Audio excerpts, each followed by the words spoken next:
Hello नमस्कार, एक बार फिर से स्वागत है आप सभी प्यारे बच्चों का आरसीसी के आपके अपने इस ऑनलाइन डिजिटल प्लेटफॉर्म पर। प्यारे बच्चों, आज के इस साइंस की सेशन में हम लोग जिस टॉपिक के बारे में अध्ययन करने जा रहे हैं वो रहेगा हमारी कक्षा 10 की जो विज्ञान है उसका चैप्टर नंबर 10। और उसमें हम लोग बात करेंगे बच्चों प्रकाश को लेकर।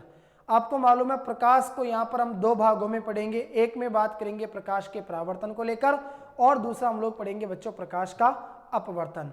बोर्ड एग्जाम जो आपका 2023 होने जा रहा है उसमें यह 7 नंबर का आपसे पूछा जाएगा। और अगर आपको पूरे 7 नंबर चाहिए तो बच्चों आज की क्लास में आपको लास्ट तक जुड़े रहना पड़ेगा, क्योंकि अगर इस क्लास को आप लोग एंड तक देखोगे तो इसमें मैं आपको कंप्लीट एक रामबाण इसका रिवीजन करवाने वाला हूं। और बिना विलंब किए अब मैं शुरुआत करता हूं बच्चों आज के इस सेशन की। आज का जो दिन है हमारे लिए वो बहुत ही विशेष दिन है, क्योंकि आज हिंदू नववर्ष का प्रारंभ हुआ है।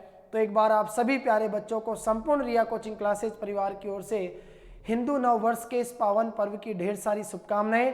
और आज के दिन प्रथम नवरात्रा है, तो माता रानी के चरणों में प्रणाम करते हुए आज के सेशन को प्रारंभ करता हूं।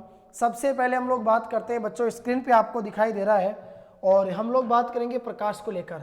देखो, प्रकाश सरल रेखाओं में गमन करता हुआ क्या होता है बच्चों? प्रतीत होता है। पहला पॉइंट याद रखना, प्रकाश जो है वो सरल रेखा में गमन करता हुआ क्या होता है बच्चों? प्रतीत होता है। ठीक है। दूसरी बात, फिर देखो प्रकाश के इस सरल रेखीय पथ को हम लोग बताओ क्या नाम देते हैं? प्रकाश किरण के नाम से जाना जाता है। राइट। सीधी सी बातें हैं, ज्यादा समय आपका खराब करना नहीं चाहूंगा बच्चों। आपको लिखने की यहाँ पर किसी प्रकार की कोई जरूरत नहीं पड़ेगी, केवल जो मैं बोलूंगा उसको आप लोग ध्यान से सुनोगे और समझते हुए चलोगे। थोड़ा सा फास्टली चलेंगे ताकि एक क्लास में जितना कवर हो सके अधिक से अधिक उतना हम लोग यहाँ पर करने का प्रयास करेंगे। देखो बच्चों, प्रकाश सरल रेखाओं में गमन करता हुआ प्रतीत होता है और प्रकाश के इस सरल रेखीय पथ को बताओ प्रकाश किरण के नाम से जाना जाता है। दूसरी बात आती है प्रकाश का विवर्तन। देखो, विवर्तन प्रकाश की एक ऐसी घटना है बच्चों कि यदि प्रकाश के पथ में यानी प्रकाश के रास्ते में रखी हुई अपारदर्शी वस्तु जिसके आर पार नहीं देखा जा सकता है वो अगर अत्यंत छोटी है तो प्रकाश क्या करेगा? सरल रेखा में चलने के बजाय इसके किनारों पर मुड़ने की क्या दर्शाएगा? प्रवृत्ति दर्शाएगा, अर्थात मुड़ने के क्या रखता है? वह गुण रखता है। और इस प्रभाव को हम लोग बताओ क्या नाम देते हैं? प्रकाश का विवर्तन कहते हैं। ठीक है, सिंपल सी बात है बच्चों। आपने पढ़ा कि यदि प्रकाश के पथ में यानी प्रकाश के रास्ते में रखी अपारदर्शी वस्तु अत्यंत क्या हो बच्चों? छोटी हो, तो प्रकाश क्या करेगा? उसमें से होकर गुजरने के बजाय गुजर नहीं सकता। आपको पता है, क्योंकि वो क्या है बच्चों? अपारदर्शी है, उसके आर पार नहीं जा सकता। ठीक है, तो इस कारण वो क्या करेगा? सरल रेखा में चलने के बजाय इसके किनारों पर से क्या हो जाएगा? मुड़ जाएगा। राइट। इसके बाद में दूसरी बात आती है, देखो, विवर्तन जैसी परिघटनाओं की व्याख्या करने के लिए प्रकाश को किसके रूप में जाना जाता है? तो याद रखना, प्रकाश को तरंग के रूप में माना जाता है। जबकि प्रकाश की जो द्रव्य के साथ में अन्योन्य क्रिया होती है बच्चों, उसके विवेचन में यानी उसके संदर्भ में प्रकाश को कण के रूप में माना जाता है। दो कंडीशन आपको यहाँ पर देखने को मिली। एक में बताया गया कि प्रकाश को तरंग के रूप में माना जाता है, और दूसरा आपने सीखा बच्चों प्रकाश को कण के रूप में माना जाता है। तो दोनों कंडीशन आप लोग याद रखना यहाँ पर बच्चों कि देखो, विवर्तन जैसी परिघटनाओं की व्याख्या करने के लिए प्रकाश को तरंग के रूप में माना जाता है, तो प्रकाश की द्रव्य के साथ अन्योन्य क्रिया के विवेचन में प्रकाश को कण के रूप में माना जाता है। ठीक है बच्चों, बेसिक सी चीजें हैं। देखो, 1 नंबर का प्रश्न आपसे यहाँ से पूछा जा सकता है। हमारा टारगेट है पूरे इस चैप्टर के 7 नंबर को कवर करना, तो छोटे छोटे प्रश्नों को भी हम लोग यहाँ पर बच्चों कवर करते हुए चलेंगे। राइट, आगे बढ़ता हूँ। आप लोग यहाँ से एक एक चीज को पढ़ लेना ध्यान से। प्रकाश के आधुनिक क्वांटम सिद्धांत में प्रकाश को न तो तरंग माना गया और न ही कण माना गया। ध्यान रखना बच्चों, प्रकाश का एक हम लोग यहाँ पर एक सिद्धांत की बात कर रहे हैं, और वो सिद्धांत देखो कौन सा? प्रकाश के आधुनिक क्वांटम का सिद्धांत। आप लोग याद रखना बेटा, आधुनिक क्वांटम सिद्धांत में प्रकाश को न तो तरंग माना गया है और न ही कण माना गया। तो इस सिद्धांत के द्वारा क्या हुआ बच्चों? प्रकाश के कण जो है, कण के संबंधी जो गुण है वो तरंग प्रकृति के बीच में सामंजस्य क्या किया बच्चों? इसने स्थापित किया है। ठीक है, याद रखना आप लोग कि इस सिद्धांत ने क्या किया है, प्रकाश के कण संबंधी गुणों और जो तरंग प्रकृति है उसके बीच में क्या किया बच्चों, सामंजस्य स्थापित किया है। इसके बाद में देखो हम बात करते हैं दर्पण के बारे में। देखो एक होता है बच्चों दर्पण, एक होता है लेंस। दर्पण तथा लेंस क्या करते हैं, आप लोग याद रखना, वस्तुओं के प्रतिबिंब बनाते हैं। ठीक है, एक हो गया देखो हमारा दर्पण और दूसरा हमारा क्या हो गया बच्चों यहाँ पर लेंस। दोनों ऐसी चीजें हैं जो वस्तुओं का क्या बनाते हैं, प्रतिबिंब बनाते हैं। यह क्या करते हैं बच्चों, स्थिति के अनुसार, ठीक है, प्रतिबिंब वास्तविक भी बनाते हैं और प्रतिबिंब आभासी भी बना सकते हैं, वो कंडीशन के ऊपर निर्भर करेगा। राइट। दूसरी बात आती है, देखो छोटे छोटे पॉइंट है, सभी प्रकार के परावर्ती पृष्ठ, जितने भी प्रकार के परावर्ती पृष्ठ होते हैं जिनसे प्रकाश के परावर्तन की क्रिया होती है, वो सभी परावर्तन के नियमों का क्या करते हैं बच्चों, पालन करते हैं। और जितने भी अपवर्ती पृष्ठ होते हैं जिनके ऊपर प्रकाश के अपवर्तन की क्रिया होती है एक माध्यम से दूसरे माध्यम में, वो अपवर्तन के नियमों का क्या करते हैं बच्चों, पालन करते हैं। ठीक है, दोनों बातों का आप लोग याद रखना। फिर बात आती है प्रकाश के परावर्तन को लेकर। देखो बच्चों सीधी सी बात है कि जब प्रकाश किसी परावर्तक सतह से टकराता है तो टकराने के पश्चात उसी माध्यम में पुनः लौट जाता है, अतः प्रकाश की यही घटना क्या कहलाती है बच्चों, प्रकाश के परावर्तन के नाम से जानी जाती है। सपोज कीजिए जैसे हमने क्या किया, एक कोई परावर्तक पृष्ठ ले लिया। ठीक है, मैंने आपसे कहा बच्चों ये हमारा क्या है बताओ, एक परावर्तक पृष्ठ है। आपने कहा सर अगर ये परावर्तक पृष्ठ है तो इसका मतलब ये हुआ ये प्रकाश की किरण अगर इससे टकराएगी तो टकराने के पश्चात उसी माध्यम में क्या कर जाएगी, पुनः वापस लौट जाएगी। ठीक है बच्चों, ये चीज आप लोग याद रखना। अब देखो बात हमारे सामने ये आती है, एक तो आप लोग बच्चों इसमें छोटे छोटे चिन्हों के बारे में विशेष रूप से याद रखना ताकि आपको पता रहना चाहिए प्रकाश कौन सी दिशा से आपतित हो रहा है और कौन सी दिशा से परावर्तित हो रहा है। ठीक है, तो ये वाली जो किरण आपको दिखाई दे रही है इसको आपतित किरण कहा जाता है। फिर ये जैसे ही इस परावर्तक पृष्ठ से टकराएगी तो इसका क्या हो जाएगा, परावर्तन हो जाएगा। तो वापस जो जा रही है ऊपर की तरफ इस किरण को क्या कहा जाता है, परावर्तित किरण कहा जाता है बच्चों। ये आपतित किरण है, ये परावर्तित किरण है। आपतित किरण और परावर्तित किरण के ठीक बीच में यहाँ पर हमारे पास में क्या काम में आता है बच्चों, अभिलंब। इसे अभिलंब कहा जाता है। ठीक है, अभिलंब क्या करता है, जितना कोण आपतित किरण के साथ में बनाता है उतना ही कोण बताओ किसके साथ बनाता है, परावर्तित किरण के साथ भी बनाता है। तो देखो कंडीशन दो है बच्चों, यहाँ बनने वाला कोण कहलाता है आई, यहाँ बनने वाला कोण कहलाता है आर। आई का मतलब होता है बच्चों आपतन कोण, आर का मतलब क्या होता है, परावर्तन कोण। आपतन कोण का मान सदैव परावर्तन कोण के क्या होता है बच्चों, बराबर होता है। ठीक है, अब दो बातें हमारे पास में आती है।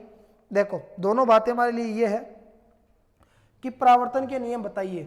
पहला नियम आप लोग याद रखना बच्चों, आपतन कोण का जो मान है वो हमेशा परावर्तन कोण के बताओ क्या होता है, बराबर होता है। और दूसरी बात, आपतित किरण, परावर्तित किरण और अभिलंब तीनों के तीनों बच्चों एक ही तल में यहाँ पर क्या होते हैं बताओ, स्थित होते हैं। ठीक है, ये हो गए प्रकाश के परावर्तन के दोनों नियम।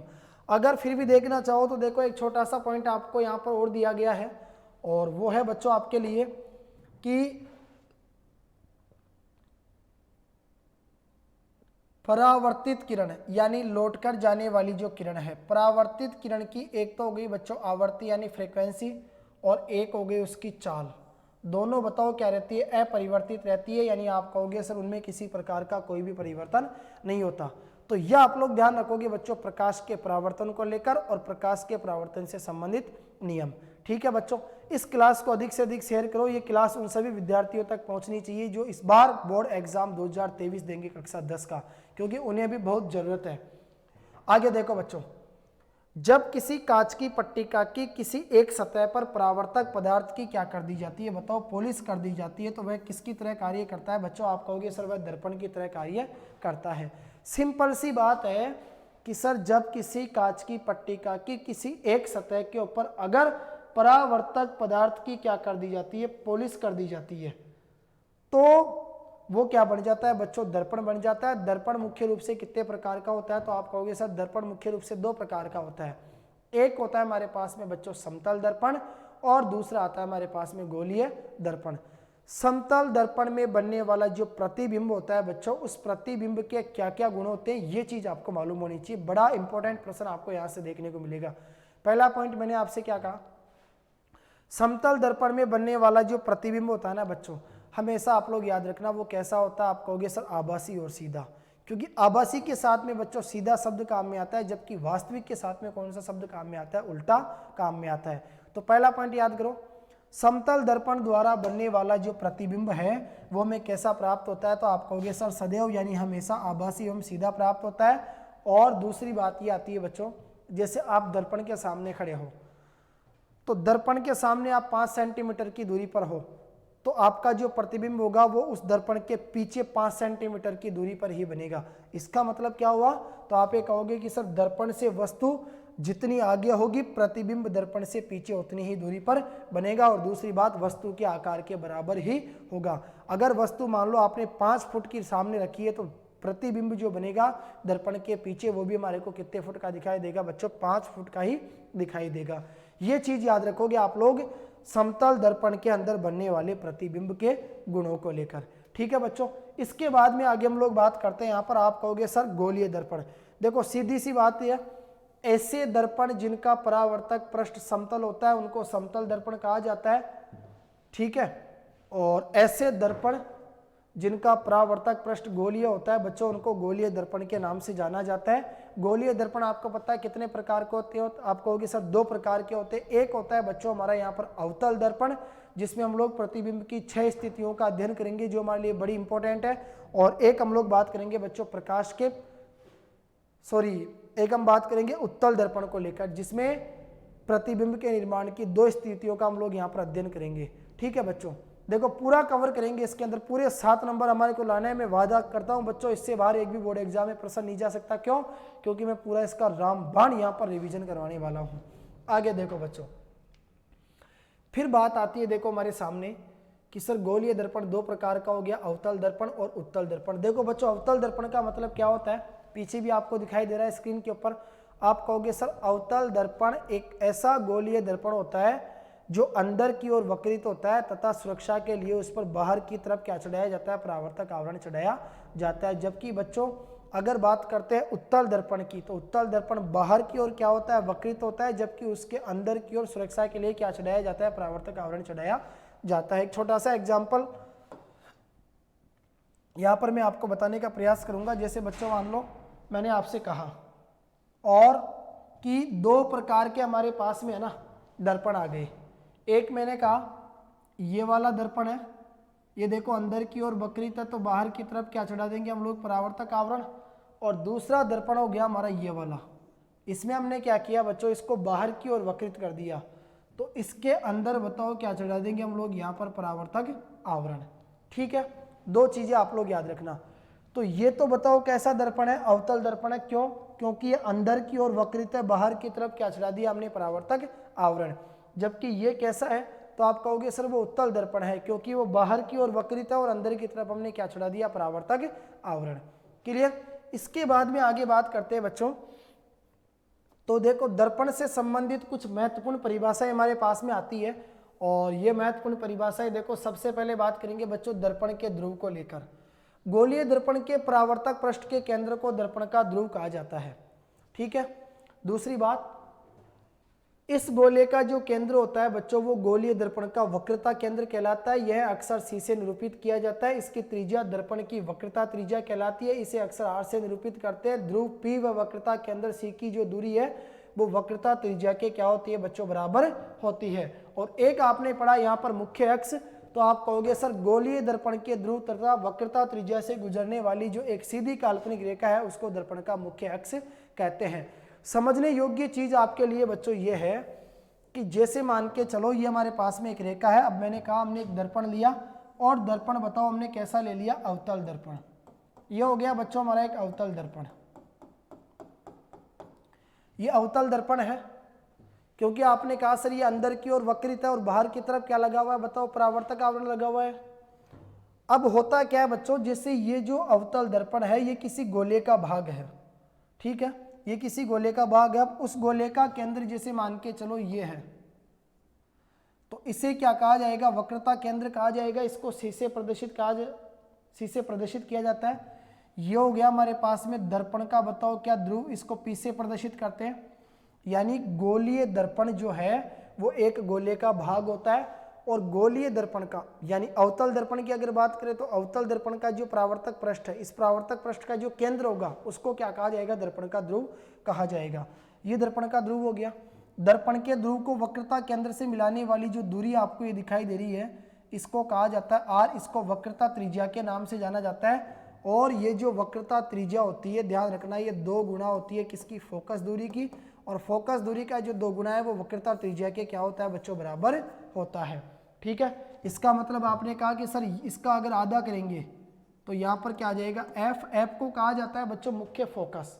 ठीक है, अब मुख्य फोकस और दर्पण के ध्रुव के जो बीच की दूरी है उसको किससे प्रदर्शित करते हैं, एफ से प्रदर्शित करते हैं। इसको फोकस दूरी कहा जाता है। ठीक है, अगर इसको आपने छोटा एफ लिखा है तो सपोज कीजिए इसको आप लोग क्या लिखोगे यहाँ पर, बड़ा एफ। राइट, 2 चीजें आपके सामने आ गई यहाँ पर। दूसरी बात, वक्रता केंद्र को दर्पण के ध्रुव से मिलाने वाली ये जो काल्पनिक रेखा है इसको बताओ क्या नाम दिया जाता है, तो आप कहोगे सर इसे मुख्य अक्ष के नाम से जाना जाता है। ठीक है बच्चों, तो यह आपके सामने आ गई, देखो एक मुख्य अक्ष। क्लियर, मुख्य अक्ष भी आ गई, दर्पण का ध्रुव भी आ गया पी, फोकस बिंदु भी आ गया, वक्रता केंद्र भी आ गया, सब चीजों का हमने यहाँ पर अध्ययन कर लिया। इसके बाद में देखो आगे बढ़ते हैं हम लोग यहाँ पर अगले पेज की तरफ। तो अगला पेज बच्चों आपको दिखाई दे रहा है कि मुख्य अक्ष पर स्थित वह बिंदु जहां पर मुख्य अक्ष के समांतर चलने वाली किरण पुंज का मतलब होता है बच्चों प्रकाश की किरणों का समूह।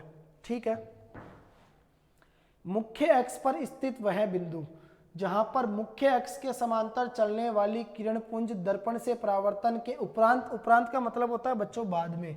ठीक है, परावर्तन के बाद में मिलता है या मिलता हुआ क्या होता है, प्रतीत होता है, उसे मुख्य फोकस कहते हैं। इसे ऐप के द्वारा प्रदर्शित किया जाता है। और ये जो फोकस दूरी है वो मैंने आपको पहले ही बता दी बच्चों। दूसरी बात आप लोग चाहो तो यहाँ से पढ़ सकते हो। द्वारक का मतलब क्या होता है, गोलीय दर्पण के परावर्तक पृष्ठ की जो वृत्ताकार सीमा रेखा होती है उस वृत्ताकार सीमा रेखा का जो व्यास होता है बच्चों उसे क्या कहते हैं, दर्पण का द्वारक कहते हैं। समझने योग्य चीज आपके लिए ये है बच्चों जो आपको स्क्रीन पे दिखाई दे रही है, छोटा सा डायग्राम आपको यहाँ पर दिखाई दे रहा है। और इस डायग्राम में बच्चों आप लोग देख पा रहे हो यह है हमारे पास में, बताओ कैसा दर्पण, तो आप कहोगे सर ये एक हमारे पास में अवतल दर्पण है।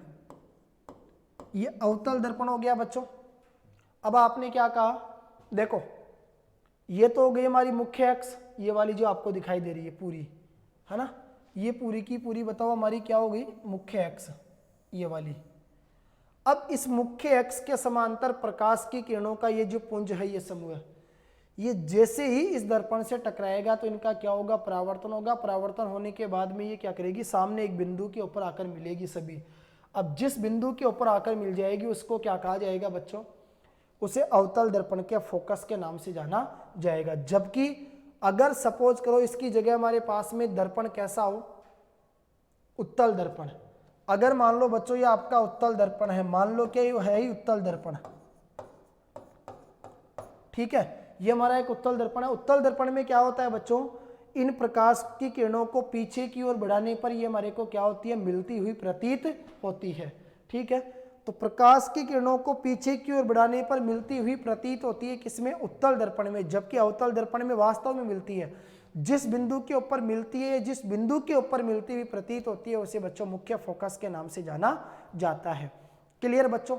इसके बाद में देखो ये यहां तक तो हमने पूरी बेसिक चीजों का एक बार रिवाइज कर लिया। एक एक नंबर का प्रश्न भी होगा तो बच्चों आप लोग सोच समझ कर आंसर करोगे, किसी भी कंडीशन में आपका गलत नहीं होगा। आगे बात करते हैं, देखो एक एग्जाम्पल है, ये कुछ आपकी बुक के प्रश्न है, तो बच्चों इनको पढ़ने से पहले हम लोग थोड़ा सा पीछे आएंगे। और पीछे देखो हम लोग जिस चीज के ऊपर बात करेंगे वो है बच्चों आपका आवर्धन। अच्छा, आवर्धन ध्यान रखना बच्चों, 2 बार हमारे पास में काम आएगा। एक आएगा दर्पण का आवर्धन और एक में हम लोग बात करेंगे बच्चों यहाँ पर किसके आवर्धन को लेकर, तो आप कहोगे सर लेंस के आवर्धन को लेकर। देखो आवर्धन का मतलब क्या होता है, सीधी सी बात याद रखना बच्चों, आवर्धन के माध्यम से है ना हमें इस बात का पता चल जाता है कि किसी वस्तु का बनने वाला जो प्रतिबिंब है वो प्रतिबिंब उस वस्तु से कितना गुना बड़ा है, इस चीज का मालूम चलता है हमें आवर्धन के माध्यम से। ठीक है, और आवर्धन को अगर आप लोग बच्चों परिभाषित करना चाहो तो उसकी परिभाषा ये बन सकती है कि सर प्रतिबिंब की ऊंचाई और बिंब की ऊंचाई का जो अनुपात होता है उसे आवर्धन कहते हैं। आवर्धन को किससे प्रदर्शित करते हैं बच्चों? m से। अनुपात का मतलब क्या होता है? किसी संख्या का बटे के रूप में आना। तो आप कहोगे सर प्रतिबिंब की ऊंचाई को लिखा h डैश और बिंब की ऊंचाई को क्या लिखा? h। तो m बराबर क्या आ जाएगा बच्चों? हमारा h डैश अपॉन h। ठीक है। दूसरी बात, आपको मालूम है कि दर्पण का जो बच्चों ध्रुव होता है, उस दर्पण के ध्रुव से वस्तु की दूरी को u लिखा जाता है, जबकि दर्पण के ध्रुव से प्रतिबिंब की जो दूरी होती है उसको v से प्रदर्शित किया जाता है। ठीक है। तो v का मतलब क्या होगा? प्रतिबिंब दूरी। u का मतलब क्या होगा? बिंब की दूरी। और आवर्धन जो है m वो किसके बराबर होता है? तो आप कहोगे सर यहाँ पर बच्चों माइनस का चिन्ह आएगा, माइनस का v अपॉन u। बस दो चीजों का अंतर याद रखना। अगर आपसे पूछा जाए बच्चों आवर्धन और वो भी किसका? दर्पण का। देखो अगर दर्पण का आवर्धन पूछेगा तो वो होगा m बराबर माइनस का v अपॉन u, और अगर लेंस का आवर्धन पूछेगा तो वो होगा बच्चों m बराबर प्लस का v अपॉन u। इतना सा अंतर आप लोग याद रखना। ठीक है। दूसरी बात, यहां आपसे कहा गया बच्चों दो चीजों का आप लोग याद रखना। अगर सपोज कीजिए आपने प्रश्न को सॉल्व किया और प्रश्न को सॉल्व करने के बाद आपने क्या देखा बच्चों कि सर आवर्धन का जो मान है वो माइनस में आ गया। अगर आवर्धन का मान, ध्यान रखना आप लोग बच्चों, किस में आ जाए? माइनस में। अगर m का मान माइनस में आ जाता है तो उस स्थिति के अंदर जो हमारा प्रतिबिंब बनता है वो बताओ कैसा बनता है? वास्तविक बनता है बच्चों। और जब वास्तविक बनता है तो वो कैसा बनता है? सीधा बनता है, सॉरी उल्टा बनता है। जब प्रतिबिंब वास्तविक होता है तो वो कैसा होता है बच्चों? उल्टा होता है। लेकिन अगर आवर्धन का मान प्लस में आ जाए, सपोज कीजिए आपने सोल्व किया, m का मान प्लस में आ गया, तो आप क्या कहोगे? सर प्रतिबिंब आभासी बनेगा। और प्रतिबिंब अगर आभासी बनेगा तो बताओ बच्चों वो कैसा रहेगा? तो आप कहोगे सर बिल्कुल सीधा प्रतिबिंब हमारे को क्या हो जाएगा? एकदम से प्राप्त हो जाएगा। ठीक है। आगे देखो, आपकी जो बुक है बच्चों उसका एक एग्जाम्पल आपको यहाँ पर दिखाई दे रहा है, और एग्जाम्पल आपके सामने बच्चों 10.1। इसको जल्दी से हम लोग सोल्व करके फिनिश करेंगे। ढंग से समझना बच्चों, इसमें थोड़ा सा समय लूंगा क्योंकि इंपॉर्टेंट चीज आपको सिखाने जा रहा हूं। यहां से आपसे अंकित प्रश्न भी पूछे जाएंगे। आज की इस क्लास में हम लोग इसका एक रामबाण रिवीजन कर देंगे, जिसमें अंकित प्रश्न भी होंगे, प्रतिबिंब की स्थितियां भी होगी, छोटी बड़ी परिभाषाएं भी होगी, कुछ बुक के इंपॉर्टेंट क्वेश्चन भी होगी। सारा काम एक ही क्लास में कंप्लीट। ठीक है बच्चों। देखो, किसी ऑटोमोबाइल में पीछे का दृश्य देखने के लिए उपयोग होने वाले उत्तल दर्पण। देखो बच्चों, एक प्रश्न आपका तैयार हो गया कि पीछे का दृश्य देखने के लिए वाहनों में कौन से दर्पण का उपयोग करते हैं बच्चों? तो आप कहोगे सर उत्तल दर्पण का उपयोग करते हैं। ठीक है। छोटे छोटे प्रश्न आपके यहीं से तैयार हो जाएंगे यार, बिल्कुल भी चिंता मत करो, बस ध्यान से सुनते जाओ, समझते जाओ। पूरी क्लास को आपको पढ़ना है बच्चों, एंड समय तक जुड़े रहोगे तो 7 नंबर एक क्लास में आपके कंप्लीट हो जाएंगे यहां से। ठीक है। देखो, किसी ऑटोमोबाइल में पीछे का दृश्य देखने के लिए उपयोग होने वाले उत्तल दर्पण की वक्रता त्रिज्या कितनी है? 3 मीटर। देखो वक्रता त्रिज्या क्या होती है बच्चों? आर का मान कितना हो गया? 3.00 मीटर। अब मेरी बात ध्यान से सुनो बच्चों, दर्पण कैसा है? उत्तल दर्पण। उत्तल दर्पण के अंदर सदैव याद रखना बच्चों, आभासी एवं सीधा प्रतिबिंब प्राप्त होता है। उत्तल दर्पण में सदैव आभासी एवं सीधा प्रतिबिंब प्राप्त होता है। उत्तल दर्पण में बनने वाले प्रतिबिंब की बच्चों दो स्थितियां हमारे को क्या होती है? प्राप्त होती है। उत्तल दर्पण के अंदर ध्यान रखना, जो प्रतिबिंब बनता है बच्चों उसके लिए जो प्रतिबिंब दूरी होती है वो प्लस में आती है, और उसकी जो फोकस दूरी है बच्चों वो भी किस में आती है? प्लस में आती है, क्योंकि उनको पीछे की ओर बढ़ाने पर वो मिलती हुई प्रतीत होती है, और वो मिलती हुई प्रतीत होती है तो उसका फोकस बनता है बच्चों कहां पर? दर्पण के दाईं ओर। और कार्तीय चिन्ह परिपाटी क्या कहती है कि बाईं ओर की सभी दूरियां ऋणात्मक होती है, जबकि दाईं ओर की सभी दूरियां क्या होती है बच्चों? धनात्मक होती है। ये बहुत बड़ी इंपॉर्टेंट चीज है जो हमारे इस पूरे चैप्टर के अंदर बच्चों हमारे पास में काम में आएगी। क्लियर? तो मैंने प्लस लगाया यहाँ पर। देखो मैं कौन सा चिन्ह लगाऊंगा? प्लस का चिन्ह ये लगाऊंगा बच्चों कार्तीय चिन्ह परिपाटी के अनुसार, यानी आर का मान आ गया सीधा सीधा 3 मीटर, और वो भी प्लस का। अब देखो बच्चों ध्यान से, आर बराबर क्या होता है? 2f। तो आप कहोगे सर f बराबर क्या हो जाएगा? r/2। यहां से अगर r का आधा करूंगा तो बताओ 3 में किसका भाग दूंगा, 2 का भाग, 3 में 2 का भाग देंगे तो 2 एकम 2, एक बार 3 में से 2 गया तो कितना बचेगा 1, 1 में भाग नहीं जाता तो यहाँ लगाया पॉइंट 10, 10 में 2 का भाग दोगे बताओ कितनी बार जाएगा 5 बार, यानी ये आ गया बच्चों हमारा कितना 1.5। ठीक है, तो आप कहोगे सर 1.5 मीटर, 1.5 मीटर बताओ किसका मान आ गया एफ का मान, और ये भी क्या रहेगा प्लस का 1.5, क्योंकि उत्तल दर्पण है, उत्तल दर्पण की फोकस दूरी और वक्रता त्रिज्या जो है बच्चों वो क्या होगी हमारे पास में, क्या नाम से प्लस में आएगी, यानी प्रतिबिंब जो दूरी होगी वो भी प्लस में ही होगी। ठीक है, फिर हम लोग बात करते हैं यहां पर एफ का मान हमारे पास आ गया। आगे प्रश्न क्या कहता है, यदि एक बस बच्चों जो हमारी क्या एक वस्तु है इस दर्पण से 5 मीटर की दूरी पर स्थित है। अब देखो वस्तु हमेशा दर्पण हो या लेंस उसके बाईं ओर रखी जाती है, और दर्पण का जो केंद्र होता है उसको बच्चों हम लोग मुख्य बिंदु मानते हैं, तो उसके अनुसार बाईं ओर की सभी दूरियां कैसी होती है ऋणात्मक होती है। यानी आप कहोगे सर दर्पण के ध्रुव से वस्तु की दूरी को क्या लिखा जाता है बच्चों u, तो u का मान बताओ कितना है यहाँ पर हमारे पास में 5 मीटर, यानी आप कहोगे सर माइनस का 5.00 मीटर, या आप लोग सीधा सा क्या कह दोगे इसको माइनस का 5 मीटर। अब आपसे क्या पूछा गया बच्चों, प्रतिबिंब की स्थिति, एक तो आपको बताना है प्रतिबिंब की स्थिति, प्रतिबिंब कहाँ पर बनेगा, प्रतिबिंब की प्रकृति कैसी होगी और प्रतिबिंब का साइज कैसा होगा। ठीक है, 3 चीज आपको बतानी है। तो इसके लिए बच्चों हमें क्या ज्ञात करना पड़ेगा, हमें ज्ञात करना पड़ेगा दर्पण के ध्रुव से प्रतिबिंब की दूरी, यानी प्रतिबिंब कितनी दूरी के ऊपर बनेगा। ठीक है, और उसे बताओ किससे प्रदर्शित किया जाता है, v से प्रदर्शित किया जाता है। तो v का मान हम क्या करेंगे यहाँ पर बच्चों ज्ञात करेंगे। राइट, देखो v का मान ज्ञात करेंगे, तो आपने कहा सर u का मान दे दिया, f का मान दे दिया, v का मान पूछा, इसका मतलब बताओ बच्चों किसकी आवश्यकता पड़ेगी, uv f में संबंध की, और उसको किससे प्रदर्शित करेंगे दर्पण सूत्र से। तो दर्पण सूत्र क्या होता है बच्चों 1/f बराबर 1/v और प्लस का 1/u। तो बताओ 1/f का मान कितना आया 1.5 बराबर 1/v प्लस 1/u का मान कितना है, तो आपने कहा सर माइनस का 5। अब मुझे ये बताओ नीचे की पॉइंट हटेगी तो बच्चों ऊपर 0 बढ़ेगी, ऊपर हो जाएगा 10, नीचे कितना आ जाएगा हमारा 15 और बराबर 1/v प्लस माइनस क्या होगा बच्चों माइनस 1/5। 5 से कटेगा 5 दूनी 10, 5 तिया 15, 2/3 माइनस का 1/5 बच्चों इधर आएगा तो प्लस का 1/5, सामने क्या आ गया बताओ 1/v। इसको सॉल्व करेंगे तो 5 तिया 15, एलसीएम कितना है बताओ 15, एलसीएम 15 आ गया। 3 का भाग 15 में देंगे बताओ कितनी बार जाएगा 5 बार, 5 दूनी 10 प्लस का 5 का भाग 15 में दिया तो 3 बार, 3 एकम 3 और बराबर में आ गया बच्चों 1/v।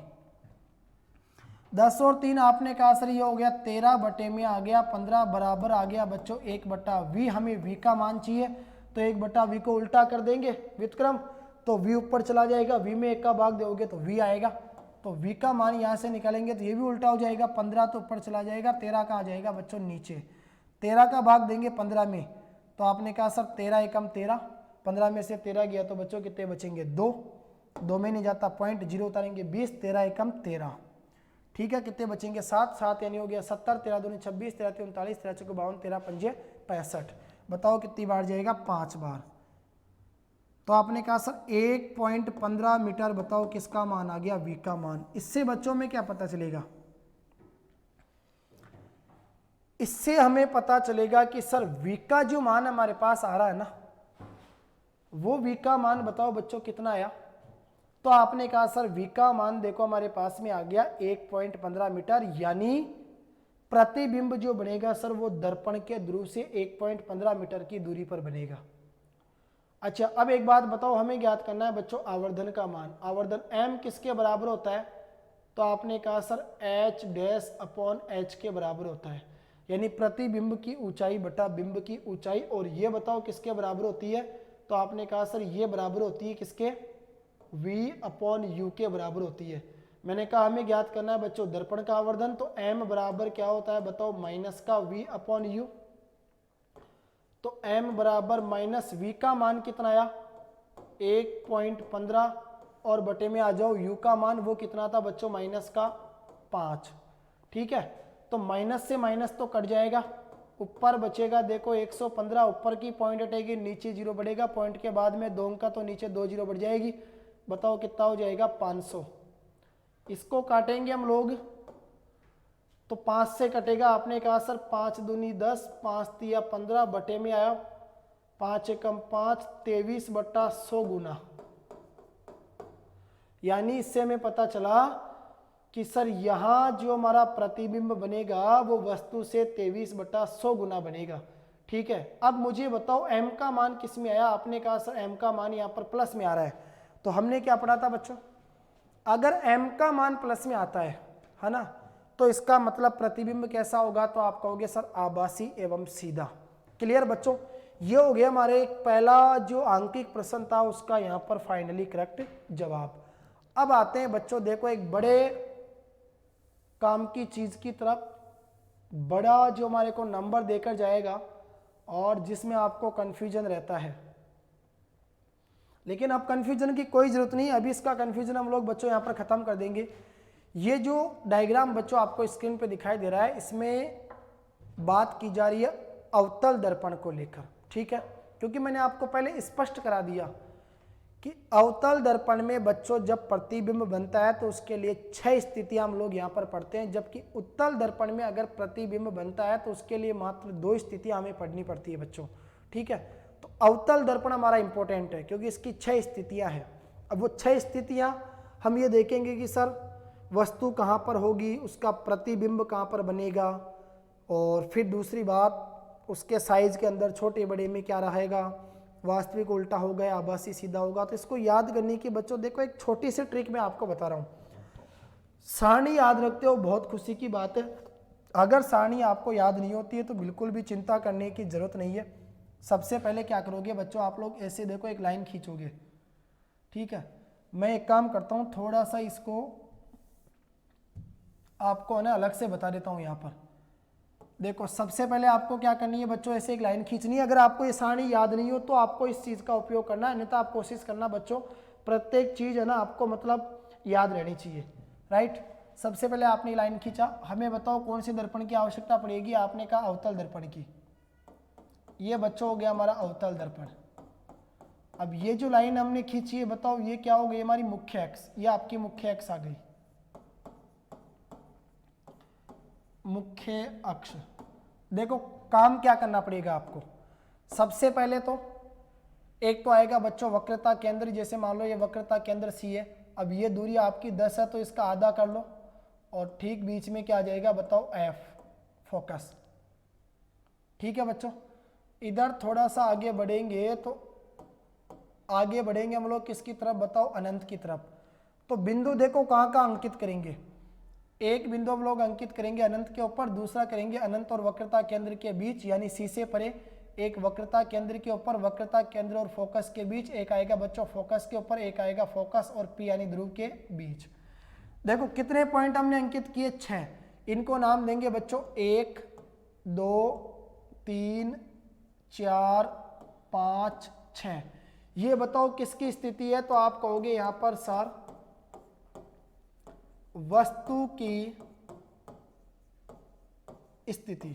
ठीक है बच्चों, ये वस्तु की स्थिति है, यानी आप कहोगे सर वस्तु को हम लोग देखो कहां कहां पर रखेंगे। सबसे पहले रखेंगे बच्चों वस्तु को अनंत पर, फिर रखेंगे वस्तु को वक्रता केंद्र से परे यानी वक्रता केंद्र से दूर, अनंत और वक्रता केंद्र के बीच भी आप लोग कह सकते हो, फिर रखेंगे वस्तु को वक्रता केंद्र के ऊपर, फिर आएगी वक्रता केंद्र और फोकस के बीच, फिर आएगी फोकस के ऊपर, फिर आएगी फोकस और ध्रुव के बीच में। 6 जगह हम लोग यहाँ पर वस्तु को रखेंगे। अब यहाँ रखने पर देखो प्रतिबिंब कहाँ कहाँ बनेगा, तो प्रतिबिंब बनेगा बच्चों नीचे की ओर, नीचे की ओर बनेगा। अब नीचे की ओर बनेगा तो बताओ कैसा बनेगा, उल्टा बनेगा। उल्टा होगा तो कैसा होगा, वास्तविक होगा। वास्तविक क्यों होगा, क्योंकि दर्पण के सामने बनेगा। ठीक है बच्चों, तो हम क्या करेंगे 6 वाले के नीचे पॉइंट को तो छोड़ देंगे। ये ट्रिक है बच्चों इसको याद करने की, यहाँ से नंबर देंगे देखो 1, इनको मोटे लिखते जाना, थोड़े थोड़े बढ़ाते जाना, मोटे लिखते जाना। रीजन, जैसे जैसे वस्तु दर्पण के पास में आती जाती है वैसे वैसे उसके प्रतिबिंब का आकार बड़ा होता जाता है, एक डेली लाइफ से जुड़ी हुई चीज़ है बच्चों। आपके सामने मान लीजिए समतल दर्पण है, जैसे जैसे आप दर्पण के सामने जाओगे तो आपको पता है आपकी जो फोटो है वो दर्पण में मोटी होती जाएगी। तो कहने का मतलब ये हो गया, जैसे जैसे वस्तु दर्पण के पास में आती जाती है तो वैसे वैसे उसका जो प्रतिबिंब है बच्चों वो क्या होता जाता है, बड़ा होता जाता है आकार में। ठीक है, अब देखो बच्चों यहां पर हम लोग बात करेंगे, तो इसको नाम दे दिया 1, इसको नाम देंगे 2, इसको फिर बढ़ा के लिखेंगे 3, फिर इसको लिखेंगे 4 और ये आ जाएगा हमारा देखो कौन सा 5, और लास्ट का जो 6 बचेगा उसको लिख देंगे दर्पण के पीछे। ये 6 स्थितियां हो गई। अब 1 से 1 को मिलान करो तो नीचे की जो स्थितियां है ना बच्चों, ये सारी स्थितियां ये बताओ किसको प्रदर्शित करती है। तो आप क्या कहोगे सर ये यहां पर किसकी स्थितियां हैं, तो आप कहोगे सर प्रतिबिंब की स्थितियां हैं। ठीक है बच्चों, मैं यहां पर लिख देता हूं प्रतिबिंब की स्थिति।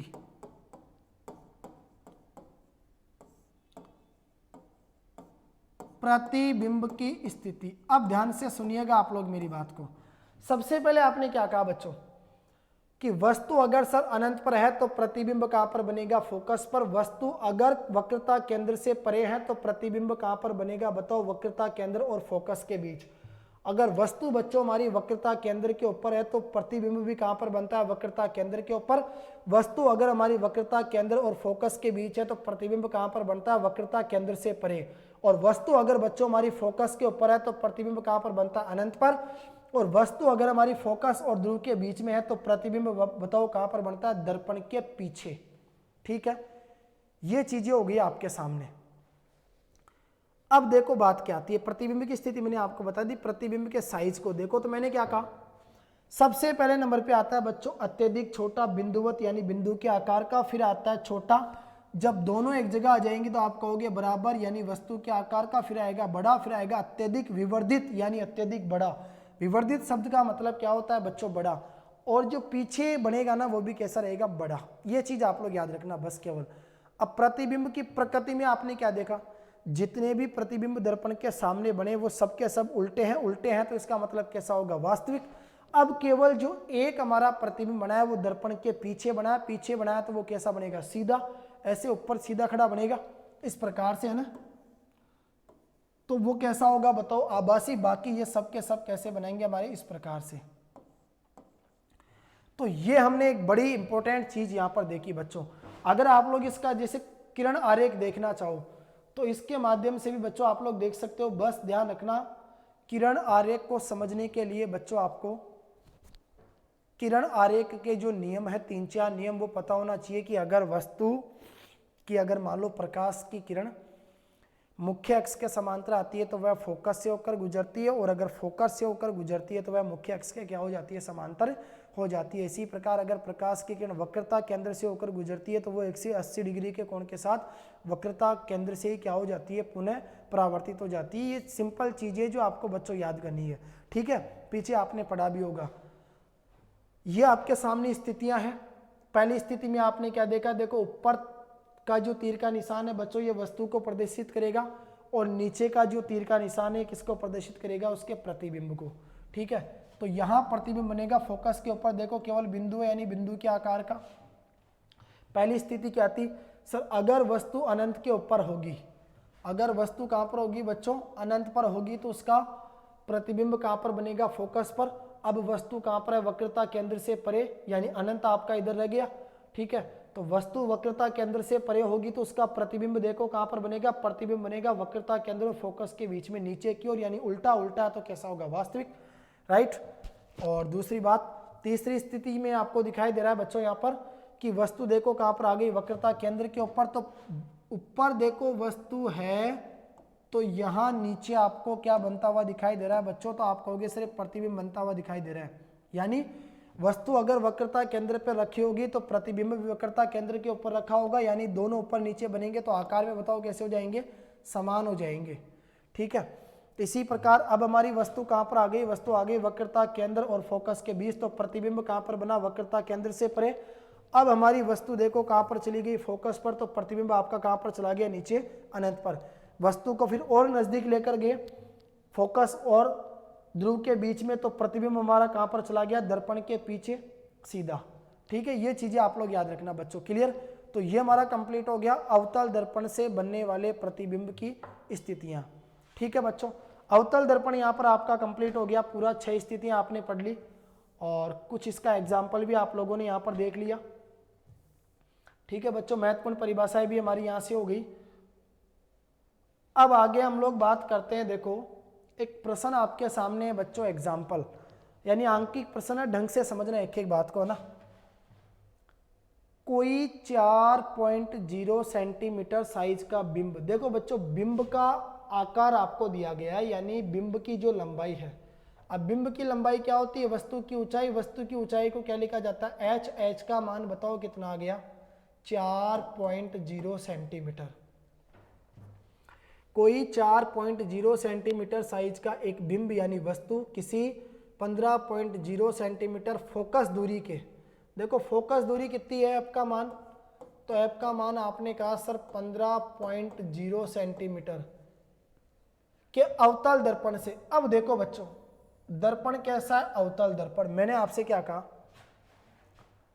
अवतल दर्पण की जो फोकस दूरी है वो कैसी होती है? ऋणात्मक। क्योंकि अवतल दर्पण का जो फोकस है ना बच्चों, वो दर्पण के सामने रहता है, यानी दर्पण के बाईं ओर। और कार्तीय चिन्ह परिपाटी क्या कहती है? दर्पण के बाईं ओर की सभी दूरियां ऋणात्मक होती है। ठीक है, तो याद रखना बच्चों, अवतल दर्पण है, अवतल दर्पण की फोकस दूरी कैसी होगी? ऋणात्मक, माइनस आ जाएगा यहां पर। क्लियर?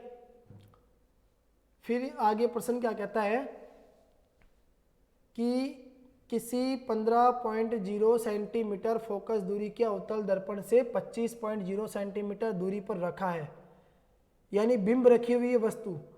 तो दर्पण के ध्रुव से बिंब की जो दूरी है बच्चों, जिसको हम लोग यू लिखते हैं, उसका मान बताओ कितना है? तो आपने कहा सर उसका मान है 25.0 सेंटीमीटर, यानी वस्तु की दूरी भी किस में आएगी बच्चों? माइनस में आएगी। ठीक है, आपसे पूछा गया दर्पण से कितनी दूरी पर किसी पर्दे को रखा जाए कि स्पष्ट प्रतिबिंब प्राप्त हो, यानी हमें बताना पड़ेगा बच्चों दर्पण से प्रतिबिंब की दूरी, जिसको हम लोग बताओ किससे प्रदर्शित करते हैं? तो आप कहोगे सर v से प्रदर्शित करते हैं। और हमारे से पूछा गया प्रतिबिंब की प्रकृति कैसी होगी और उस प्रतिबिंब का साइज क्या होगा। दोनों चीजें हमारे से पूछी गई है। ठीक है, चलो बच्चों देखो आप लोग ध्यान से एक बात मुझे बताओ, u का मान आपको दिया गया है, आपने कहा सर f का मान भी दिया गया है। बच्चों एक कंडीशन तो ये है कि हम लोग यहाँ पर है ना दर्पण सूत्र लगाए तो UVF में संबंध आ जाए, यानी v का मान आ जाए। एक चीज मुझे बताओ, पहले v का मान ज्ञात करेंगे। तो v का मान अगर बच्चों हम लोग यहाँ से ज्ञात करेंगे तो v के मान को ज्ञात करने के लिए दर्पण सूत्र का उपयोग करना पड़ेगा। और दर्पण सूत्र हमारा ये कहता है कि 1/f बराबर क्या होता है? 1/v प्लस का 1/u। ठीक है, आपने कहा सर 1/f का मान क्या रखेंगे हम लोग? माइनस का 15 बराबर 1/v, क्योंकि बच्चों v का मान तो हमें ज्ञात करना पड़ेगा, और प्लस 1/u। बताओ u का मान कितना है? तो आपने कहा सर माइनस का 25। यहां से आ गया बच्चों 1/- माइनस का 15 बराबर 1/v प्लस माइनस क्या हो जाएगा बताओ? माइनस 1/25 और 1/ माइनस का 15 माइनस का 1/25 इधर आएगा तो प्लस का 1/25 हो जाएगा, बराबर में क्या आ जाएगा बच्चों? 1/v। देखो 25 है और 15 है, 25 का और 15 का अगर हम लोग एलसीएम लेंगे, यानी ऐसी संख्या ढूंढो जिसके अंदर बच्चों 15 का भाग भी चला जाए और 25 का भाग भी चला जाए। तो आपने कहा सर 75, क्योंकि 75 में 25 का भाग भी जाता है और 15 का भाग भी जाता है। ठीक है, तो एलसीएम तो बताओ बच्चों कितना आ जाएगा हमारा? 75। 15 का भाग दीजिए 75 में, 15 × 45, 15 × 60, 15 × 5 = 75। कितनी बार जाएगा? 5 बार।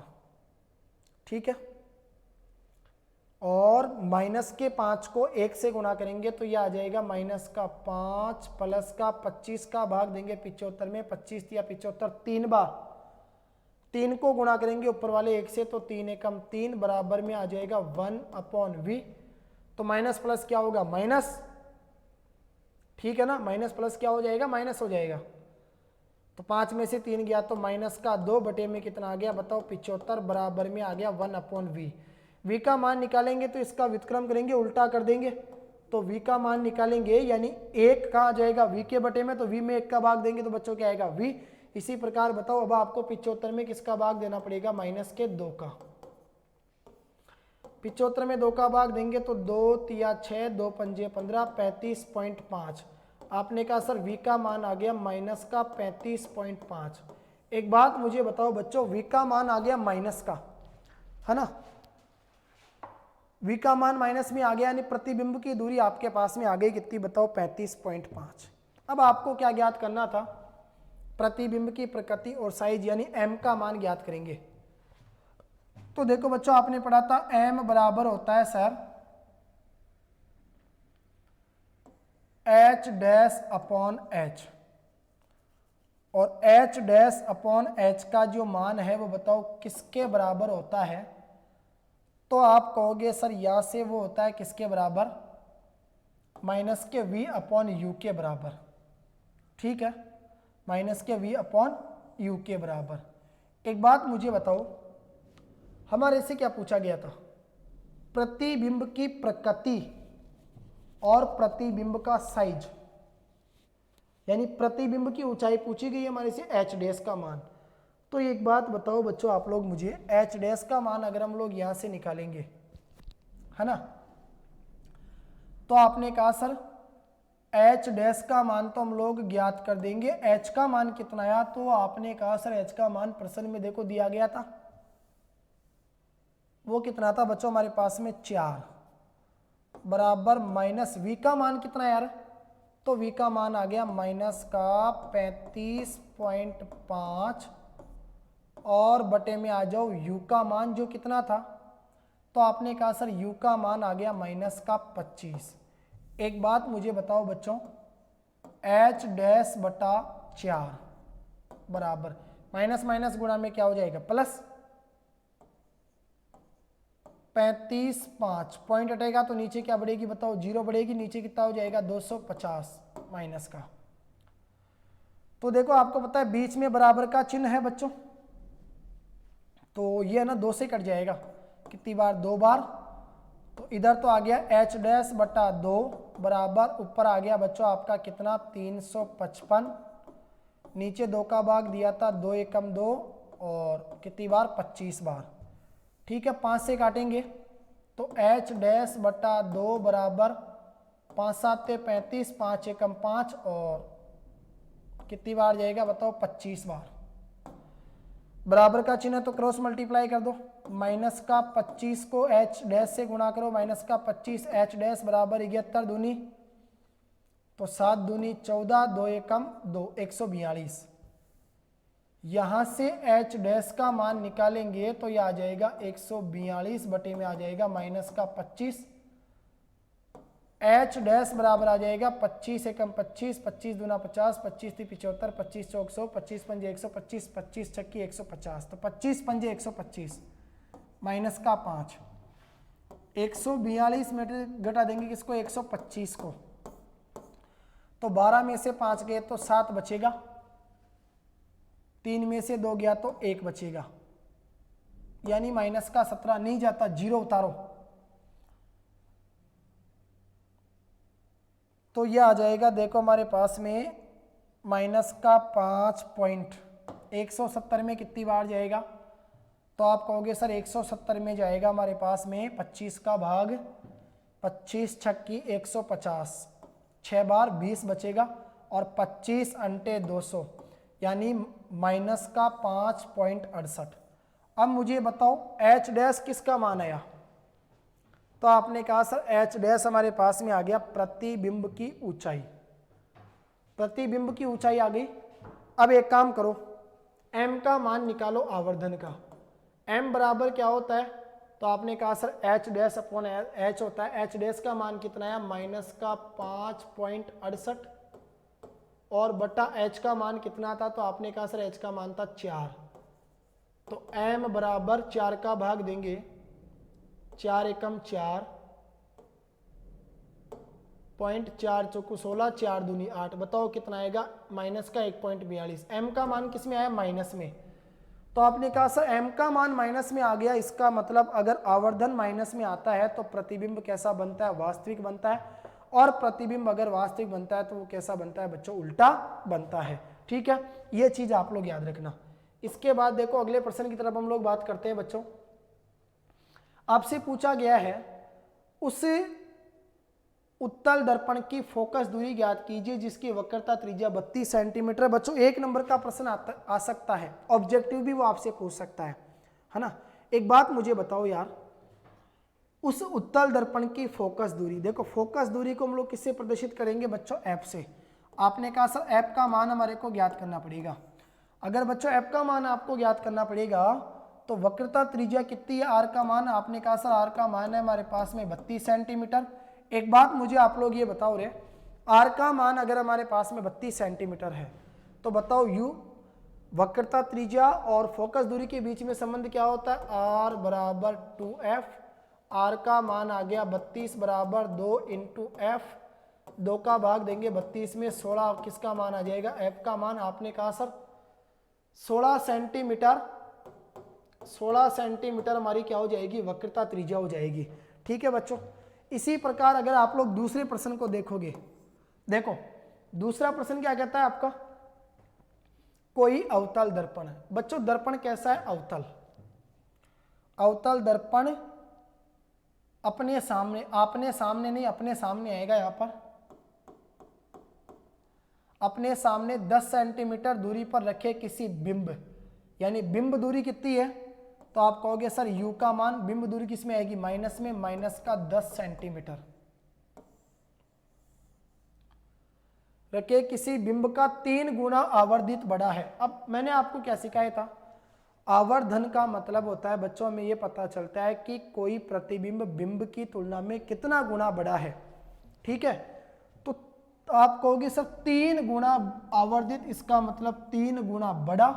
तो बताओ बच्चों m का मान कितना हो गया, 3। आपने कहा सर m का मान 3 आ गया। ठीक है, वास्तविक प्रतिबिंब बनाता है,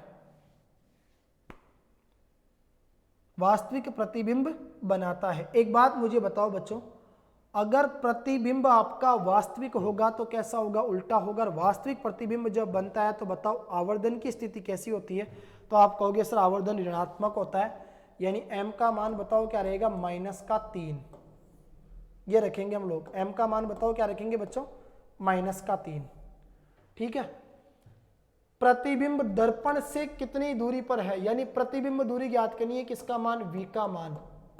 तो आपने क्या कहा, आपने एक बताया कि सर m बराबर होता है दर्पण के लिए माइनस का v अपॉन u। m का मान कितना है बताओ, माइनस का 3 बराबर माइनस आ गया, v का मान कितना है, v का मान हमें ज्ञात करना है, तो बताओ u का मान कितना है, तो आपने कहा सर माइनस का 10। एक बात बताओ, माइनस का 10 भाग की संख्या इधर गुणा में चली जाएगी तो माइनस का 3 किससे गुणा हो जाएगा, माइनस के 10 से, तो बराबर में किसका मान आ जाएगा बच्चों, माइनस के v का। सही बात है कि नहीं है, तो माइनस माइनस क्या होगा, प्लस 10 या 30 बराबर माइनस का v, माइनस का v इधर आएगा तो बच्चों हो जाएगा प्लस का v, और प्लस का 30 इधर जाएगा तो माइनस का 30। v का मान कितना आया, तो आपने कहा सर v का मान आ गया हमारे पास में माइनस का 30। अब v का मान माइनस में, यानी प्रतिबिंब दूरी बच्चों अगर आपकी माइनस में आ रही है तो इसका मतलब समझ जाओ प्रतिबिंब सामने बनेगा, प्रतिबिंब सामने बनेगा, यानी प्रतिबिंब कितनी दूरी पर बनेगा, 30 सेंटीमीटर की दूरी पर। कितनी सेंटीमीटर की दूरी पर बनेगा, 30 सेंटीमीटर की दूरी पर। क्लियर है यहां तक, ठीक है। आपने कहा बिल्कुल सर ओके है, आगे बढ़ो। आगे बढ़ते हैं बच्चों, तो आगे आपको दिखाई दे रहा है अवतल दर्पण के उपयोग। जल्दी से एक बार आप लोग, सिंपल सी चीज है बच्चों, देखो 1 घंटे का समय होने वाला है लगभग, और सोचो 1 घंटे के अंदर मैंने आपको कितनी चीजों का रिवीजन करवा दिया। आज फ्री कर देंगे बच्चों इसको हम लोग, कंप्लीट है ना।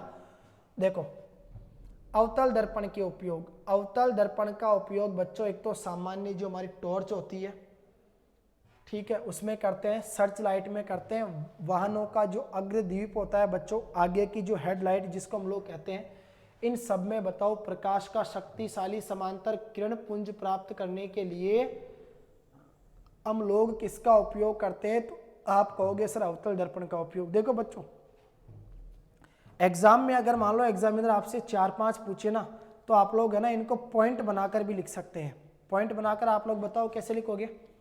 तो आपने कहा सर अवतल दर्पण का उपयोग एक तो किया जाता है, बताओ बच्चों किसमें? टॉर्च में, सर्च लाइट में, वाहनों के अग्रदीपों में यानी हेडलाइट में, और दूसरी बात चेहरे का बड़ा प्रतिबिंब देखने के लिए। चेहरे का बड़ा प्रतिबिंब देखने के लिए भी बताओ किसका उपयोग करते हैं? सेविंग दर्पण के रूप में यानी दाढ़ी बनाने वाले दर्पणों के रूप में अवतल दर्पण का उपयोग किया जाता है। दंत विशेषज्ञ जो होते हैं बच्चों, दांतों के जो डॉक्टर होते हैं ना, वो क्या करते हैं? मरीजों के दांतों का बड़ा प्रतिबिंब देखने के लिए किसका उपयोग करते हैं? अवतल दर्पण का उपयोग करते हैं। सौर बत्तियों में भी आपको पता है सूर्य के प्रकाश को केंद्रित करने के लिए अवतल दर्पण का उपयोग किया जाता है। तो इतने उपयोग हो गए अवतल दर्पण के। आगे बात आती है यहां पर देखो कि गोलीय दर्पण के द्वारा जो परावर्तन है उसके लिए चिन्ह परिपाटी क्या कहती है? मैं सीधी सी आपको बच्चों यही बता देता हूं। इसको आप लोग आराम से देखो पढ़ लेना, एक बार पढ़ना चाहो तो मैं आपको समय दे रहा हूं, इसको आप लोग पढ़ सकते हैं। ठीक है, आपके सामने दिखाई दे रही, चाहो तो स्क्रीनशॉट भी आप लोग बच्चों इसका ले सकते हैं। और आगे देखोगे तो यह है आपकी कार्तीय चिन्ह परिपाटी, जिसके रूल आपको दिखाई दे रहे हैं। मैं सीधा सा बता देता हूं आपको, है ना। देखो कार्तीय चिन्ह परिपाटी क्या कहती है बच्चों? दर्पण के लिए ये हमारा दर्पण हो गया। जरूरी नहीं है ये आपका अवतल दर्पण होगा, आप चाहो तो बच्चों उत्तल दर्पण भी ले सकते हो।